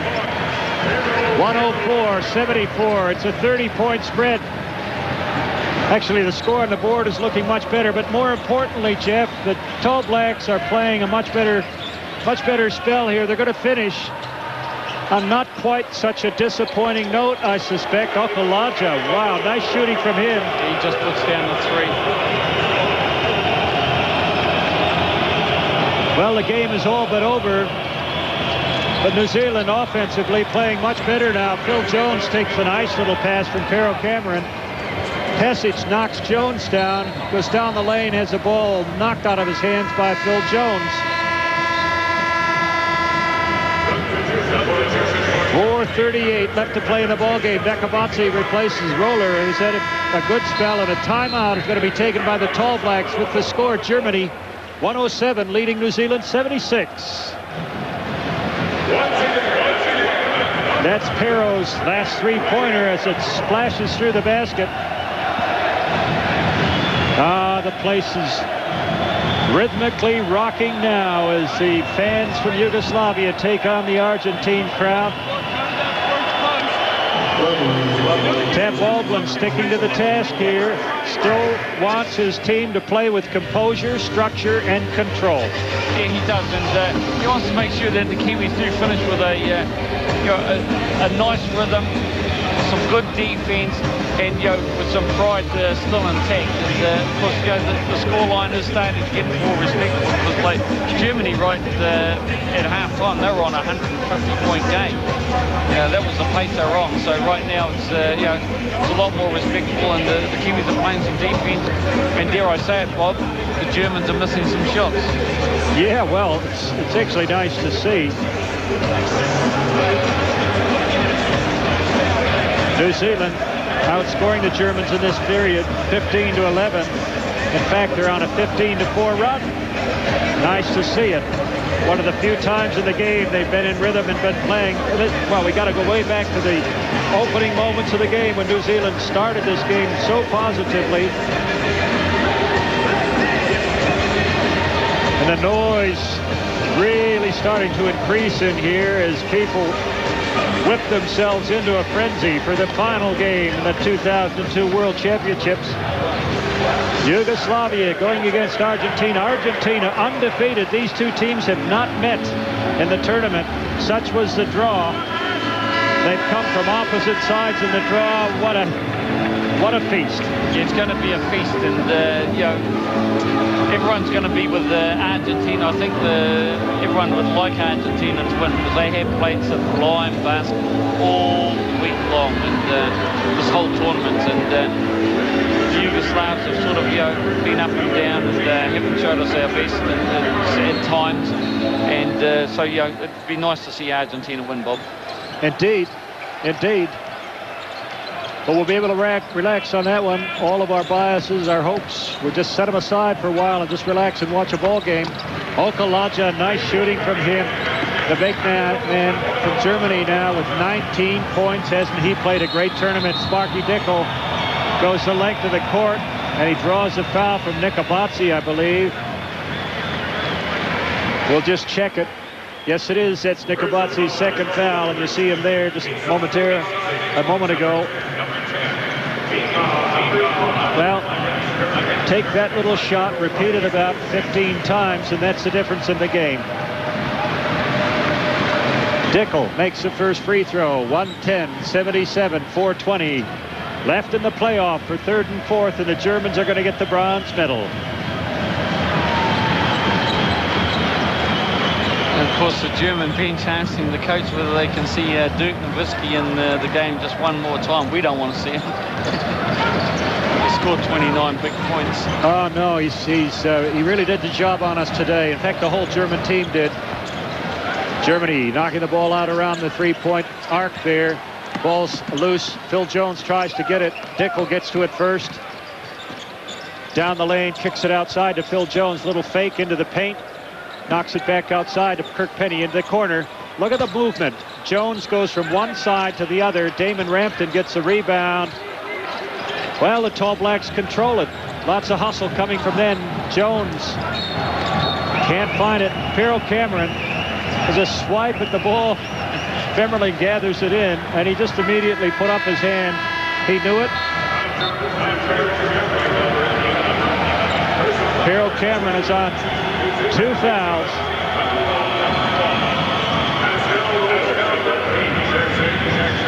Chuck Flavel replacing Sparky Dickel. Pesic greeted as he comes over to the bench. Good tournament. They're happy. This is as far as they've ever come in the tournament, and they're going to go away with a bronze medal, the first medal in the World Championships for Germany. Says volumes for their program. They've got lots of good players. Their rebuilding effort, their program has really paid off. They've put a very good team on the court. One of the teams expected to go a long way in this tournament. They didn't disappoint. Flavel from the corner doesn't go down. But he gets his own rebound. Nice hustle by Judge Flavel there. Well, he picked off a pass, went straight to him. It was intended for the German, but Flavel, wandering down the park path there, picked it off. Kirk Penny gets a foul out of Nikabatsi. 3 fouls on Nikabatsi. 110-78, 2:58 left in the game. Just under 3 minutes of basketball left for New Zealand in the 2002 championships.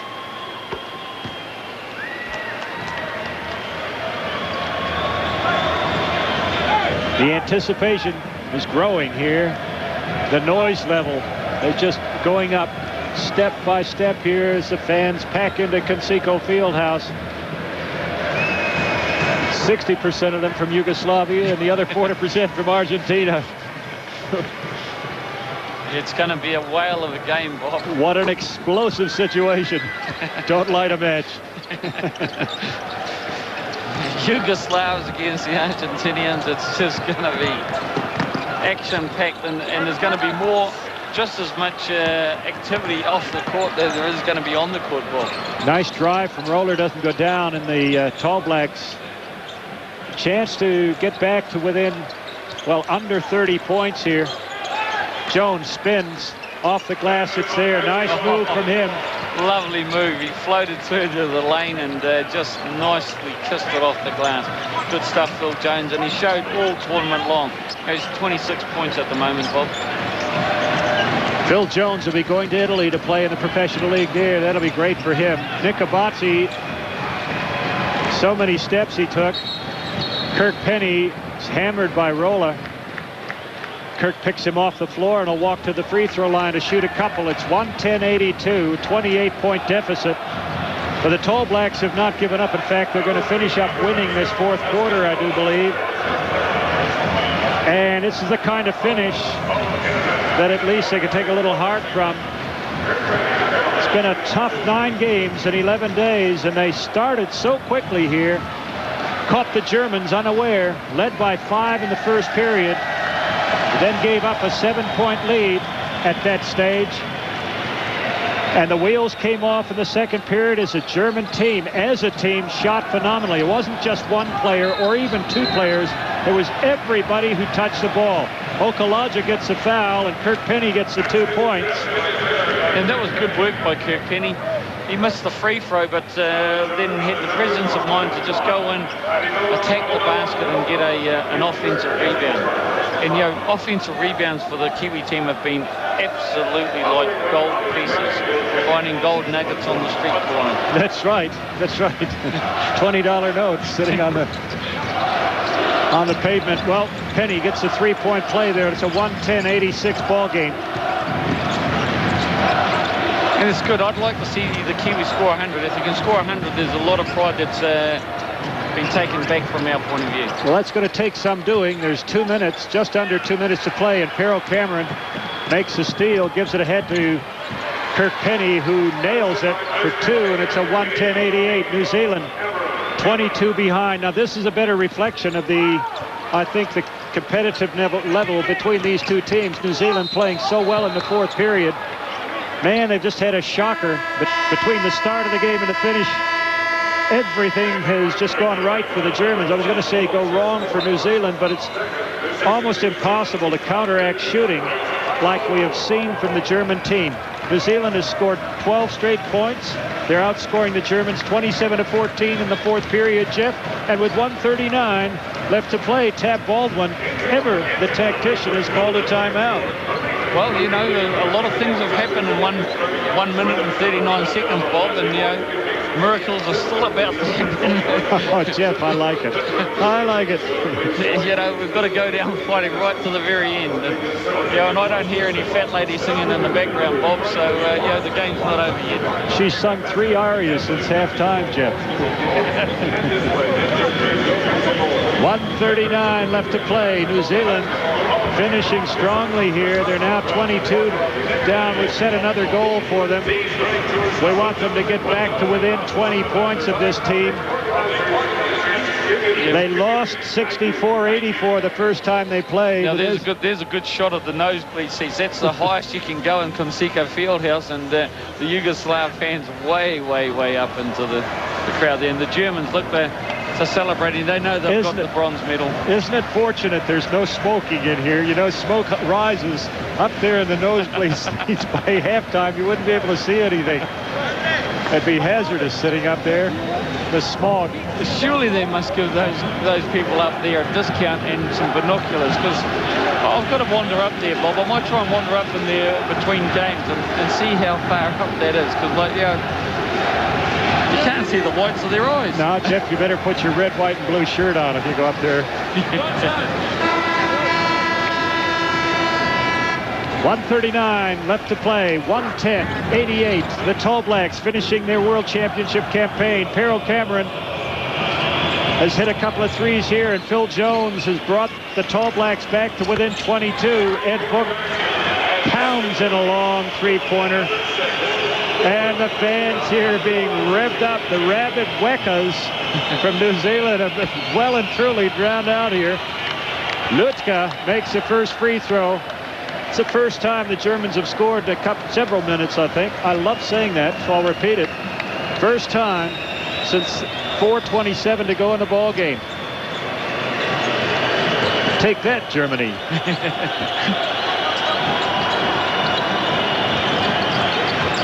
Boucher, Rampton, Flavel, Henry, and Ed Book into the game. Book launches one. It's a two. Incoming fire right on target. 21-point lead to the Germans. Flavel being pushed around as he hounds Negabatsi. Flavel got back into the game and pushed Negabatsi, who will get a couple of shots. No, he won't. New Zealand only have 2 team fouls on them, 3 now.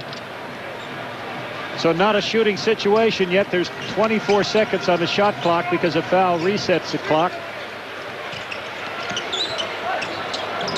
Roller from the three-point line. Hey, nice shooting continues from the Germans. And because he had to hit that because everyone else has hit everything, so why not him? Oh, it's a great shame and embarrassment not to knock them down.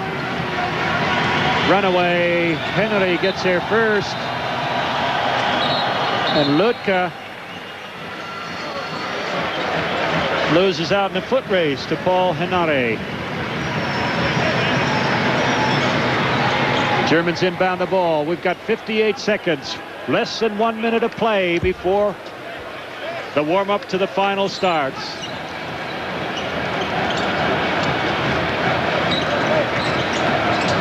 Lutka down the lane, bails out. Well, the New Zealanders make a steal. Boucher. This shot can pull it back to within 20 points. Ed Book to Flavel in the corner. Henry from the corner doesn't go down. Boucher knocks it into Rampton's hands, goes straight to the hoop, and it goes in. Damon Rampton. Both Dylan Boucher and Damon Rampton, they weren't going to give up there, Bob. They kept on the defensive, offensive rebounds and got a good 2 points. And there's Dylan, back to his old best again, doing what he normally does, gets a good steal. 1:15:92, but the attempted pass inside goes astray, and Okalaja finishes up a fast break. 1:17:92, 13 seconds left to play in the ball game. We salute you, Tall Blacks. We love you. Yeah, I've got to say, Bob, you know, that was a great effort, a great tournament by the Tall Blacks, and, you know, they've done our country proud. You know, we may be a small country, we've got great big hearts, and the Tall Blacks have got bigger hearts than anyone right now. And Tab Baldwin, Nenad Vucinic, and the Tall Blacks, you know, we take our hats off to you. One of the best sporting performances New Zealand has ever seen. The Tall Blacks have taken on the world at the championships here. Got into the semi-finals. And there's a good shot of the Kiwis, Brendan Pongia. Neil Swindell, an old Tall Black from the past there. He came in from San Francisco the other day just to be with the Kiwis. So, you know, it's been great.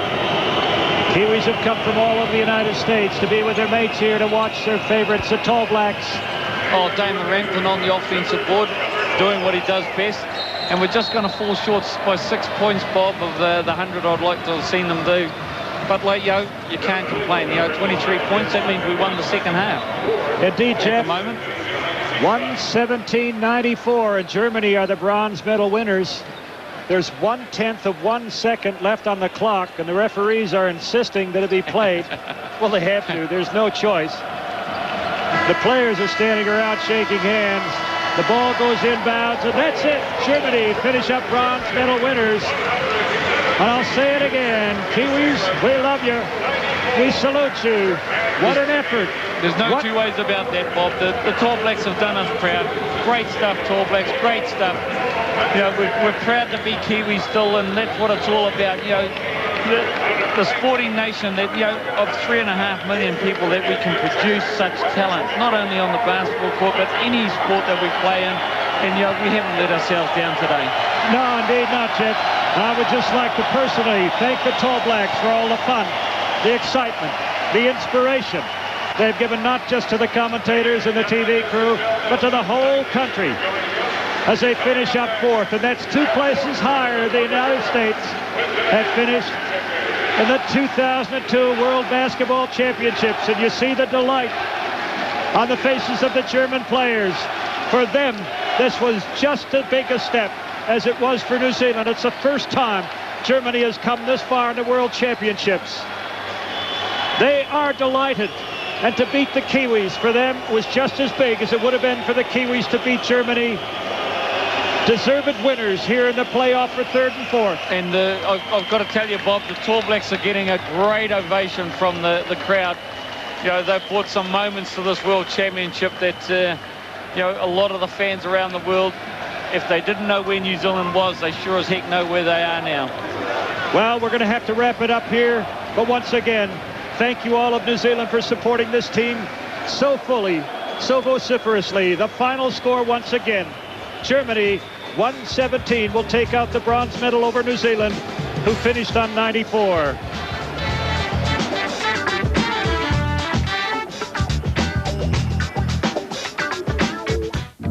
For better protection, call Tara Insurance's 0800 number now.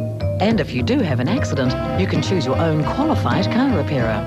Ring Tara Insurance now on 0800 808 808. One call does it all.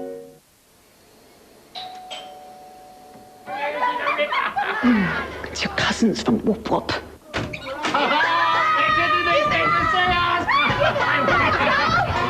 Give us a sloppy one. Savoy, anyone?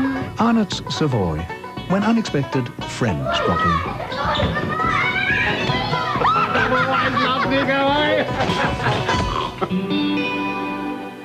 Hi, I'm Helen Green from World Vision. Here in southern Africa, children like Patricia here are in the grip of the worst famine for the last 20 years.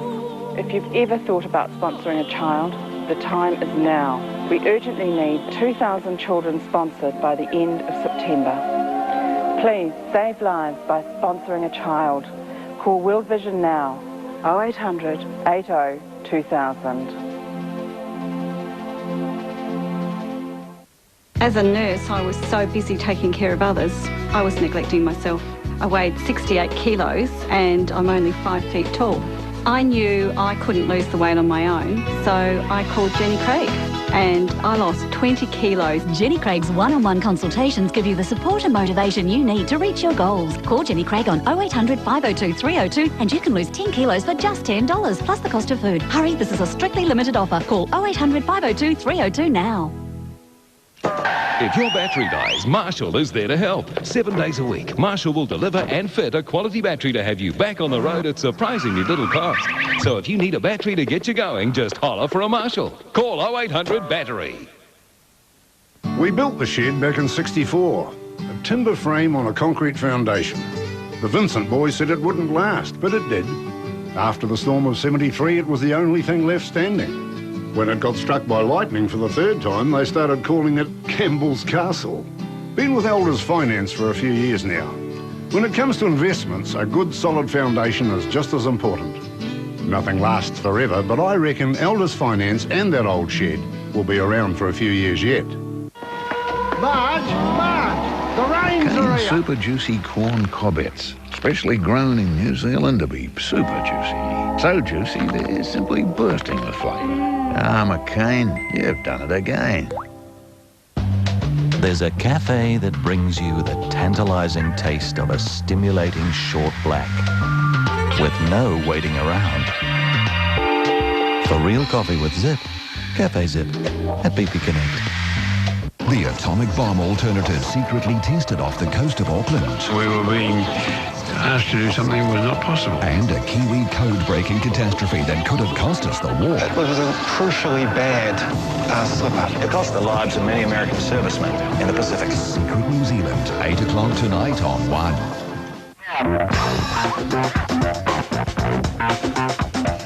So it's all over for the Tall Blacks of the World Championships. They came today. They started really well against the Germans, but couldn't maintain that intensity. The Germans, especially in the first half, were brilliant on offense, and Bob Montai at one point said he had never seen shooting like it. Now, it's a pleasure to have Coach Tab Baldwin with us. He's come to our commentary position in Indianapolis.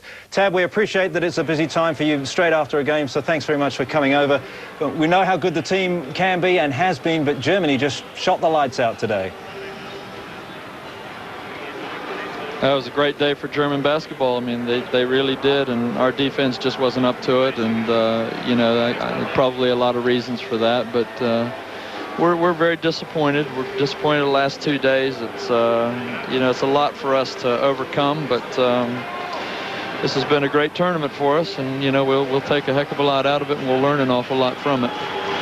Well, Tab, what we will remember, obviously, is not what happened today, but what happened overall. You must be feeling so proud of what you've achieved and what the team has achieved. Well, it's a great group of guys. I've been saying that for a long time. They're, you know, they're just such a joy as friends and people to coach. And, you know, this will be some memories that will be taken from this for all of us for a lifetime that will be obviously very treasured. And, you know, we're so thankful to you guys at TVNZ that to bring it back to the New Zealand public. And, you know, the support from them has been very, very humbling for us to know that, you know, we've made so many people happy. But, yeah, I think it's going to take us a little while to get over these last two. They, you know, we came here to win. We came here to win and then win again. And you know, we had to let that go yesterday, and that was tough. I think the fuel tanks were pretty empty today, and it was a real tough day for us. Tab, you talk about memories, what you might remember, what the team members might remember. What is the main memory you will take away from Indianapolis?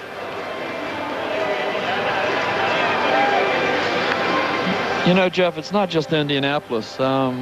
This tour has you know, just been full of so many occasions, both on and off the court, that,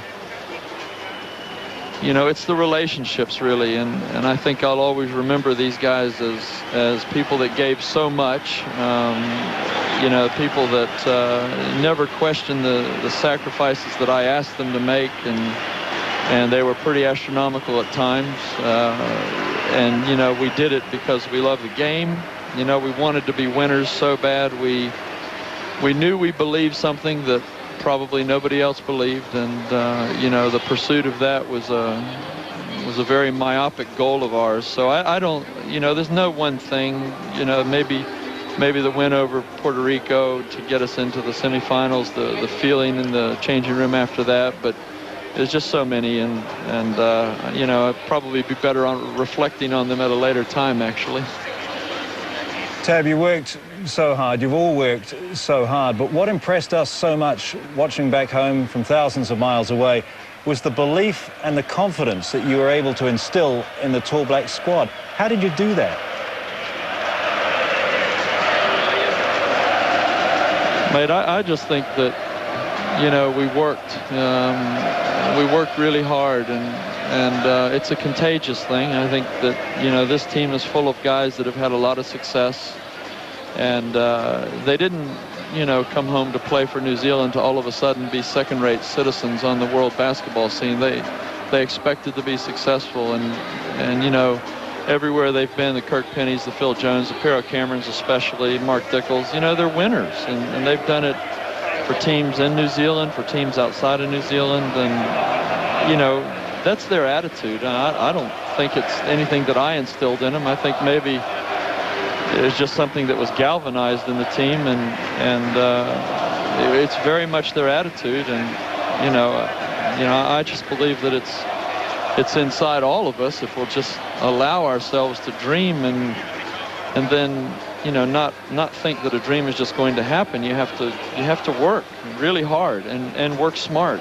And if you do that, then you're crazy for not believing. Could you ever then have imagined while you were dreaming, Tab, that while you were finishing 4th, you would finish 2 places ahead of the USA at the World Championships? No, I wouldn't have dreamt that.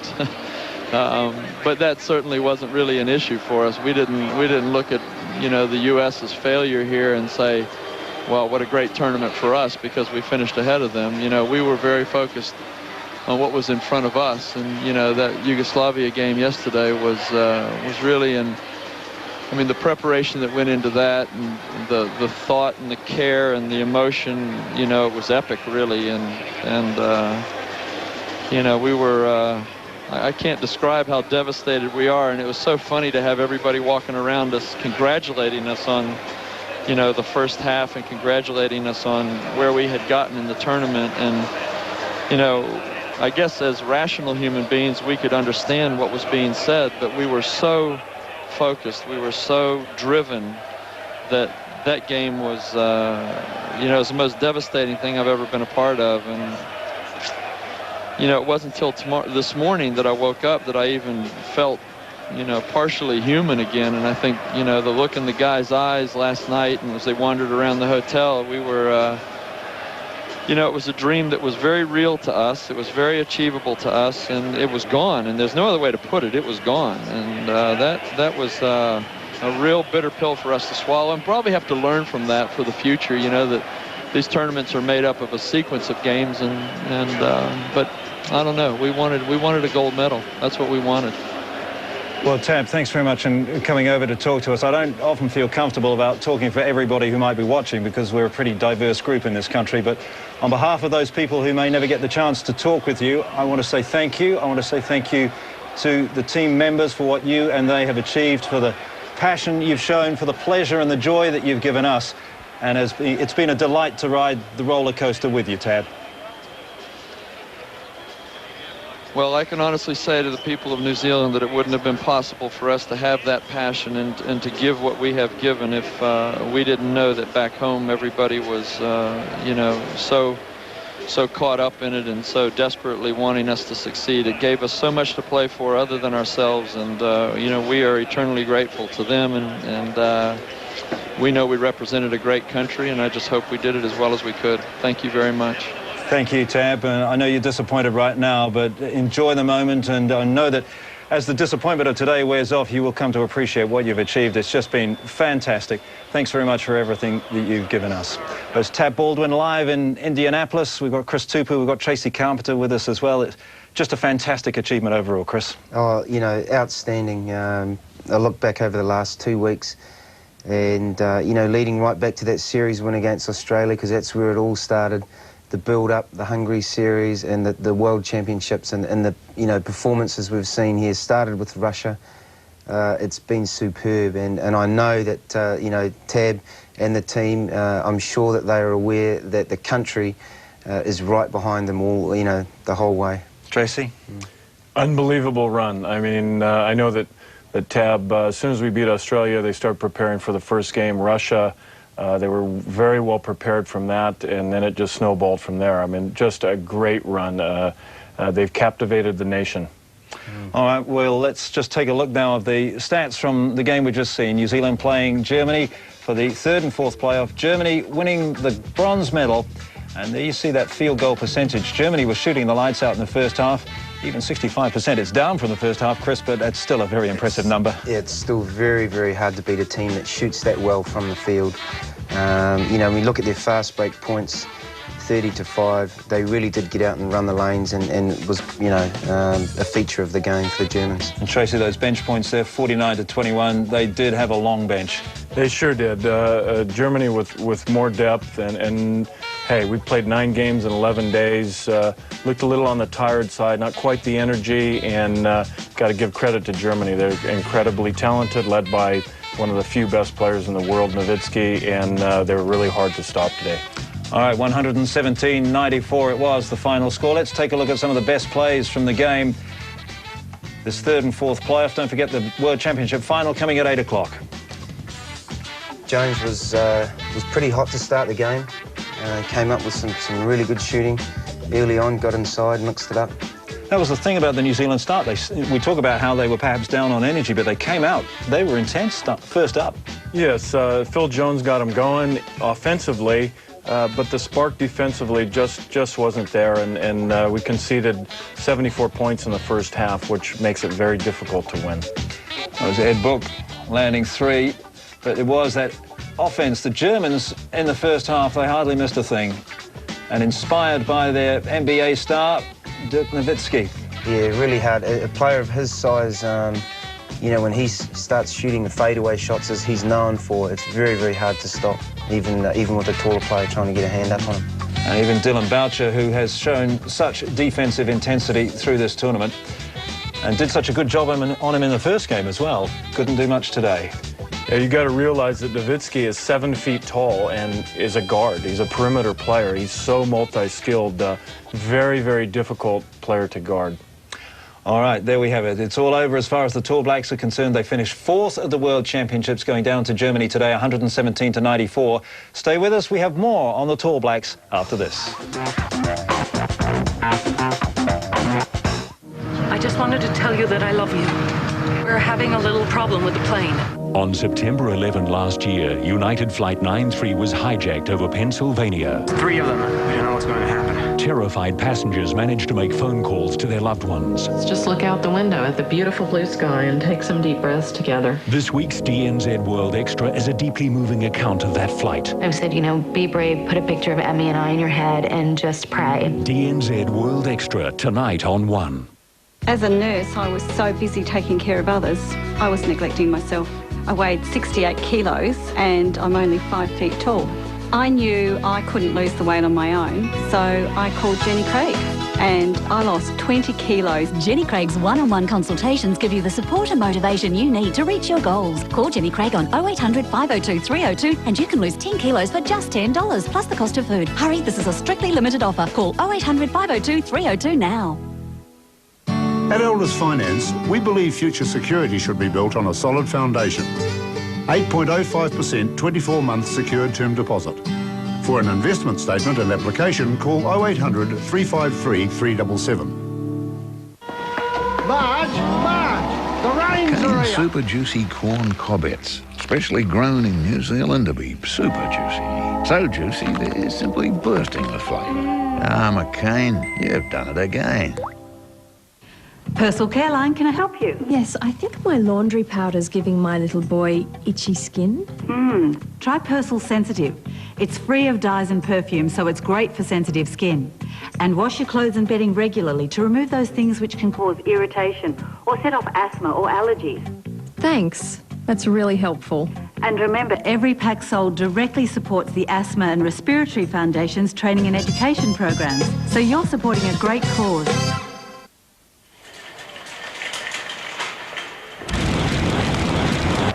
Every cigarette is doing you damage. Chemicals from tobacco smoke get into your bloodstream and can damage the delicate blood vessels inside your eye.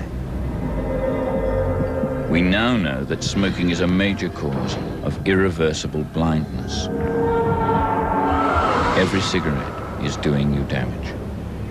Call Quitline Free on 0800 778 778.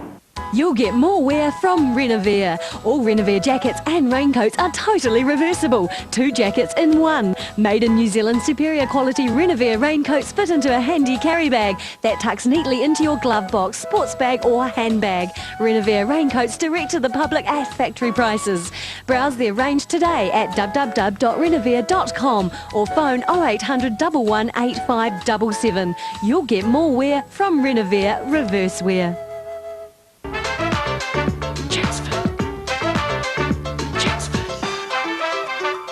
For a full information pack, phone Chatsford, the lifestyle choice. 0800 222 455. Chatsford. It's on now. Pack and Save's great birthday celebrations. Your chance to win a trailer full of groceries and keep the trailer. A winner in every store. Trust Pack and Save to deliver New Zealand's lowest food prices. Making it happen 'cause I'm with you.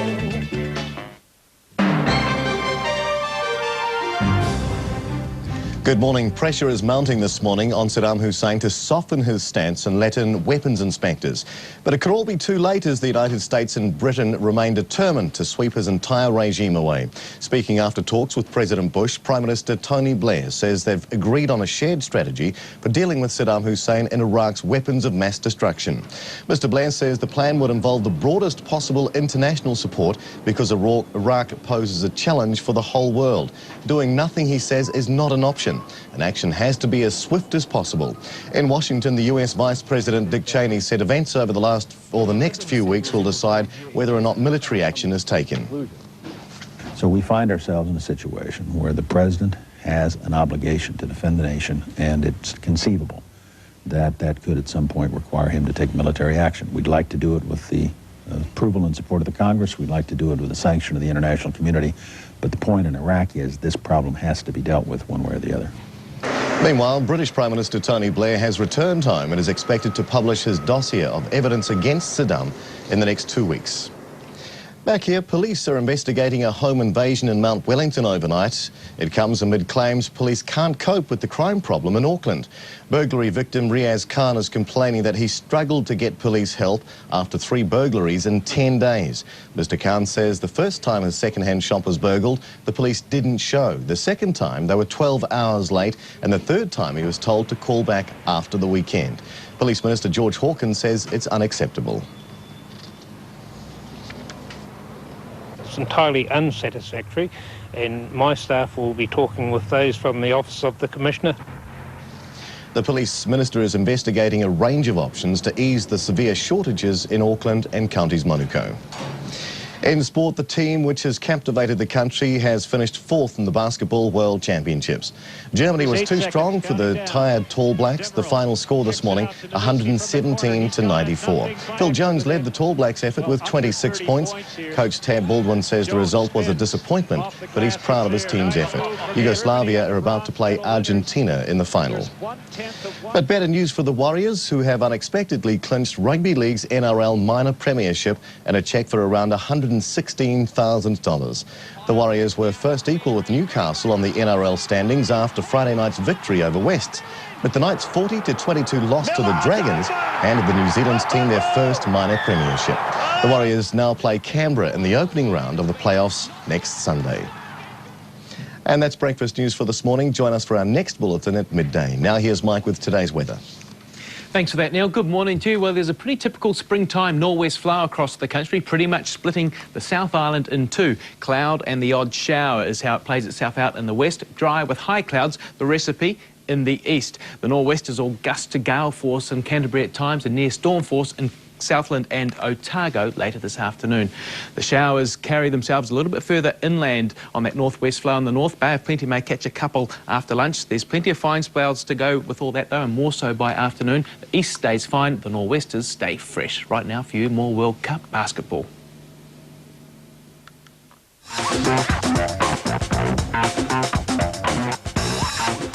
Love my team.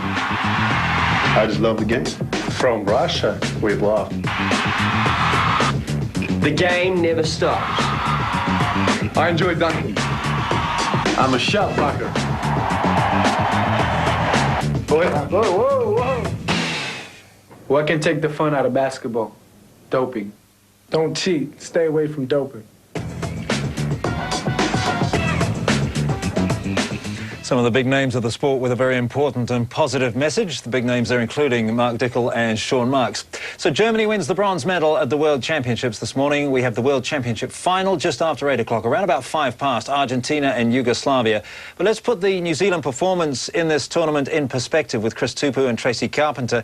And Chris, for what they have achieved, they are champions. Definitely. You know, the experience that these guys have gained, you know, in the build-up tournaments and during this World Championships is invaluable for our basketball program. I think the spin-offs are going to be huge for New Zealand basketball and New Zealand sport. I think a number of teams that normally come down this way and visit Australia and then tag on a trip to New Zealand, I think we could find that it could be reversed and they could be coming down to NZ first and tagging on a game against the Aussies. So, feels good to put it that way, doesn't it? Definitely.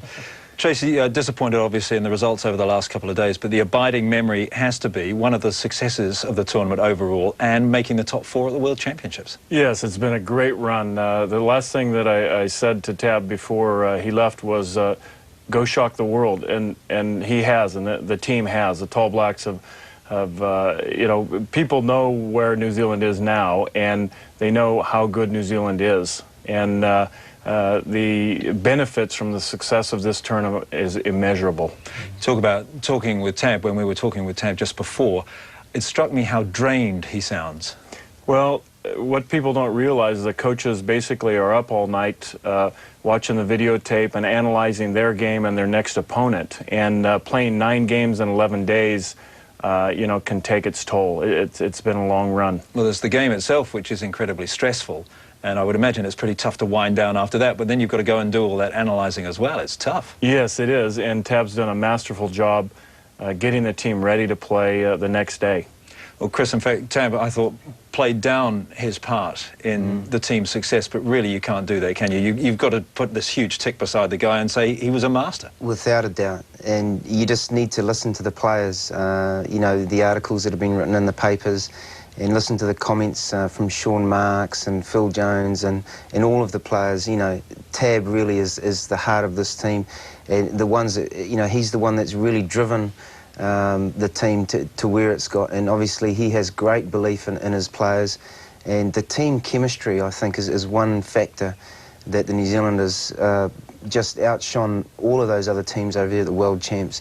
You know, with the group of people that they had, the coaching staff and the philosophies they put in place, it really showed in their results. Well, we talk about belief and we talk about confidence, and we've spoken about that a lot through these World Championships, and that came to the fore in the very opening game that the New Zealanders played. The Tall Blacks played Russia, and that self-belief and confidence, well, it came shining through. Let's have a look at some of those top plays from that game. In fact, Tracy, you were with us as our studio expert that day. We spoke of belief and confidence, and it did shine through right away. Yes, they played great and just basically buried the Russians in the second half with incredible defense and offensive execution. You see the Russians here, and they were going through a good spell as well. But, gee, the Tall Blacks really, I mean, you say about shocking the world, saying to Tab, go and shock the world. There was the feeling that day that New Zealand could do it. It wasn't going to be an upset, that they could justifiably stand tall with the Russians. Yes, exactly, and that's what's happened. We finished 4th and Russia finished 10th. But, you know, you've got to do it on the court, and the players did. They were incredibly well prepared and came up against a big, you know, Russian lead there.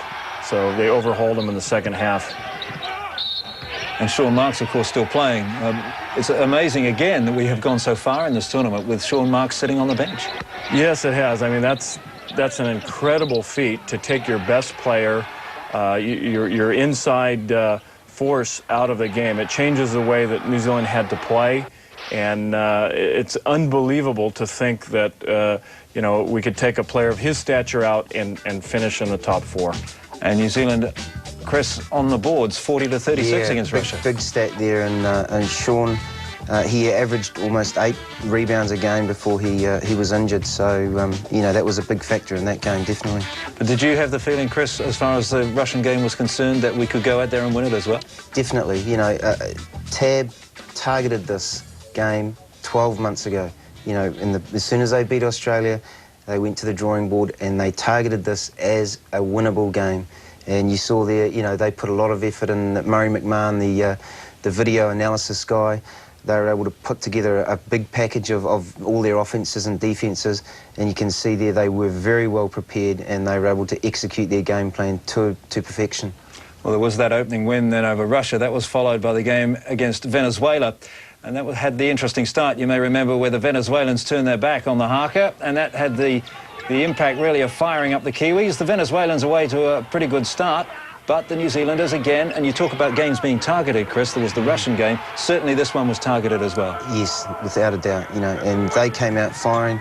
Penny, he was outstanding in getting the offence going in the early stages of that game. Pero has just been solid from the three-point line all tournament. He's been solid whatever he does, hasn't he? That's right, and you know, he is one of the best three-point shooting big men at this tournament, without a doubt. Kirk Penny, talk about his contribution to this team. You know, since his time in the States with Wisconsin, he left here as an 18-year-old and went over there to the States, and his game has just gone through the roof. And, you know, I'm sure that at the end of next year, we will see Kirk Penny in the NBA. I saw Ed Book just before too. He must have really enjoyed, Tracy, the fact that he was the only American left in the Final Four. Yes, quite a surprise there. Big Ed said that he never dreamed that he would have played for New Zealand or played in a World Championships, and it's just been a dream come true for him, and he's produced. He's played very well for New Zealand. How great is it for him, though? New York raised, goes back to the USA to play in the World Championships for New Zealand, and ends up playing so well. Yeah, I mean, it was just a dream for Ed, and, you know, he fit in very, very well. So there we have it. That's the Venezuelan game. Argentina was the game after that. But let's talk about the first two wins that the New Zealand team had. Tracy, putting New Zealand on the way, but it was so patient, so controlled, very, very well organised. Yes, it was. Two great wins, and it really took the pressure off the third game against Argentina because they didn't have to win to advance. And, you know, having to win a game like that against such a quality opponent would have really put a lot of pressure on us. But we performed well and got the job done in the first two games. That's for sure. And Argentina have shown what a great side they are by making the final. They are the only unbeaten side in this tournament, and they and Yugoslavia go at about 8:05. But right now we're talking about New Zealand. We've seen the wins over Russia and Venezuela. And then in the second round, there was the win over China, which put us through to the quarterfinals. Again, it was a must-win game. We'd had those second-round games against Germany and USA. Losses there, so it all came down to this one. And some big men, Chris, in that Chinese side. Definitely. We see Yao Ming just going to work down low. And this was, of course, without Sean Marks. Another player of note was Li Nan, who was just on fire. We had Phil Jones on fire, but they had, you know, their own shooter who was really doing the damage early on. Well, let us remember that after the first quarter, the Chinese were out to a 35-13 lead. They led by 22 points. But inspired by Phil Jones in the second quarter, they came back. All those three-pointers, from memory, Chris, I think there were 5 in a row? 5 in a row in the second quarter, and the New Zealanders, you know, they were all inspired by Phil's shooting performance, and he's done it before, and it lifted the team, and you could see it in the way they played in that second half. They had that belief, and they just kept at those Chinese, and they came out with a fantastic win. Tracy, what was so interesting in that final game against the Chinese was the way in which Tab ran a small team against the big men, how he went for the speed and the hustle, and it was too much for the height of the Chinese. Yes, he did. Tab, you know, was the master of changing up and kind of doing the unexpected, but the one thought that stood out in my mind was Robert Hickey in that game. Rob had not played much previous in the tournament, and he comes off the bench, and he, in my opinion, was a difference. He came up with 9 points and 6 rebounds and really defended Yao Ming, their big star, very well. Knocked him down one time, and he was really tough when they needed an inside presence. And Chris, you're nodding your head there as far as Rob Hickey is concerned. Bit of an unsung hero in this side, but he really stepped up when he had to. Definitely. You know, Rob, he's been in the program for a while now, and, you know, he had a year off last year. And came back into the program, and Tab, you know, welcomed him back in there. We don't have many players of his size around New Zealand. We do have a bit of a shortage in that area, and Rob is 7 foot. He can shoot the three, and he did step up. It was tremendous to see him, you know, defend against Yao Ming, and also come through with some big offence as well. You talk about tall man. How big a loss was Tony Rampton? You know, Tab talked about having the whole team fit, having Sean Marks fit and Tony Rampton. Maybe that would have helped us, and Tony definitely is a class player. He's, you know, got an injured heel, and that kept him out of the World Championships.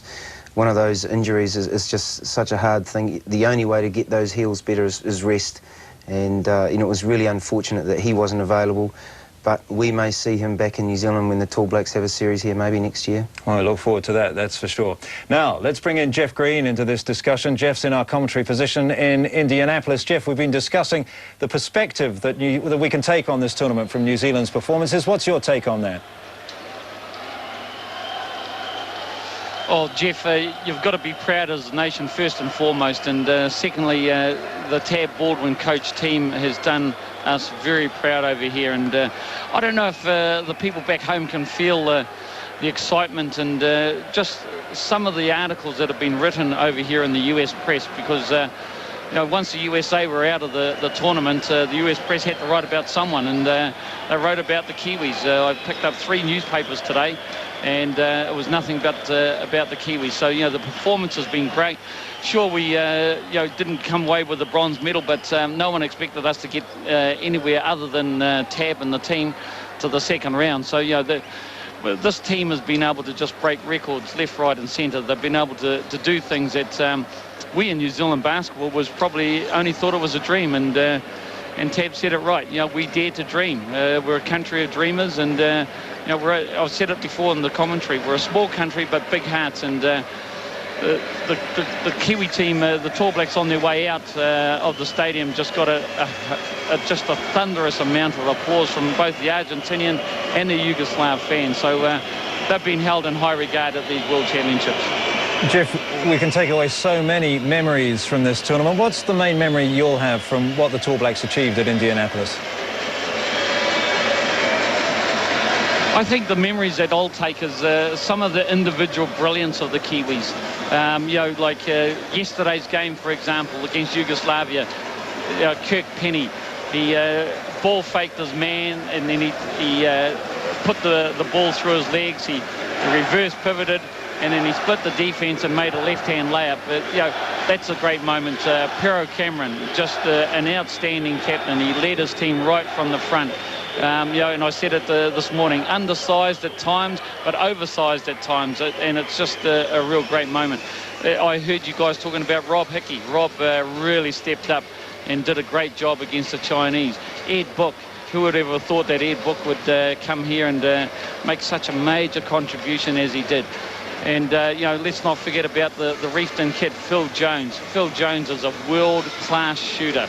And people back in New Zealand have got to understand that, you know, Phil is one of the best shooters that the world has seen in terms of this championship. So, you know, so many memories, so many things to savour. And we did it without Sean Marks. And, you know, we can only think what would have happened if we had had our own NBA star, Sean Marks, available for the run home. You know, I hate to say about ifs and buts, but I honestly believe we would be going home, if not playing right now for the championship, if Sean Marks had been available, but definitely would have been going home with no less than a bronze medal. All right, Jeff, thanks for that. Yes, so many memories to savour. We're looking forward, Jeff, to your call with Bob Montai on the World Championship final between Argentina and Yugoslavia. That's coming at around 8:05, just a few minutes away. Stay with us. More basketball after this.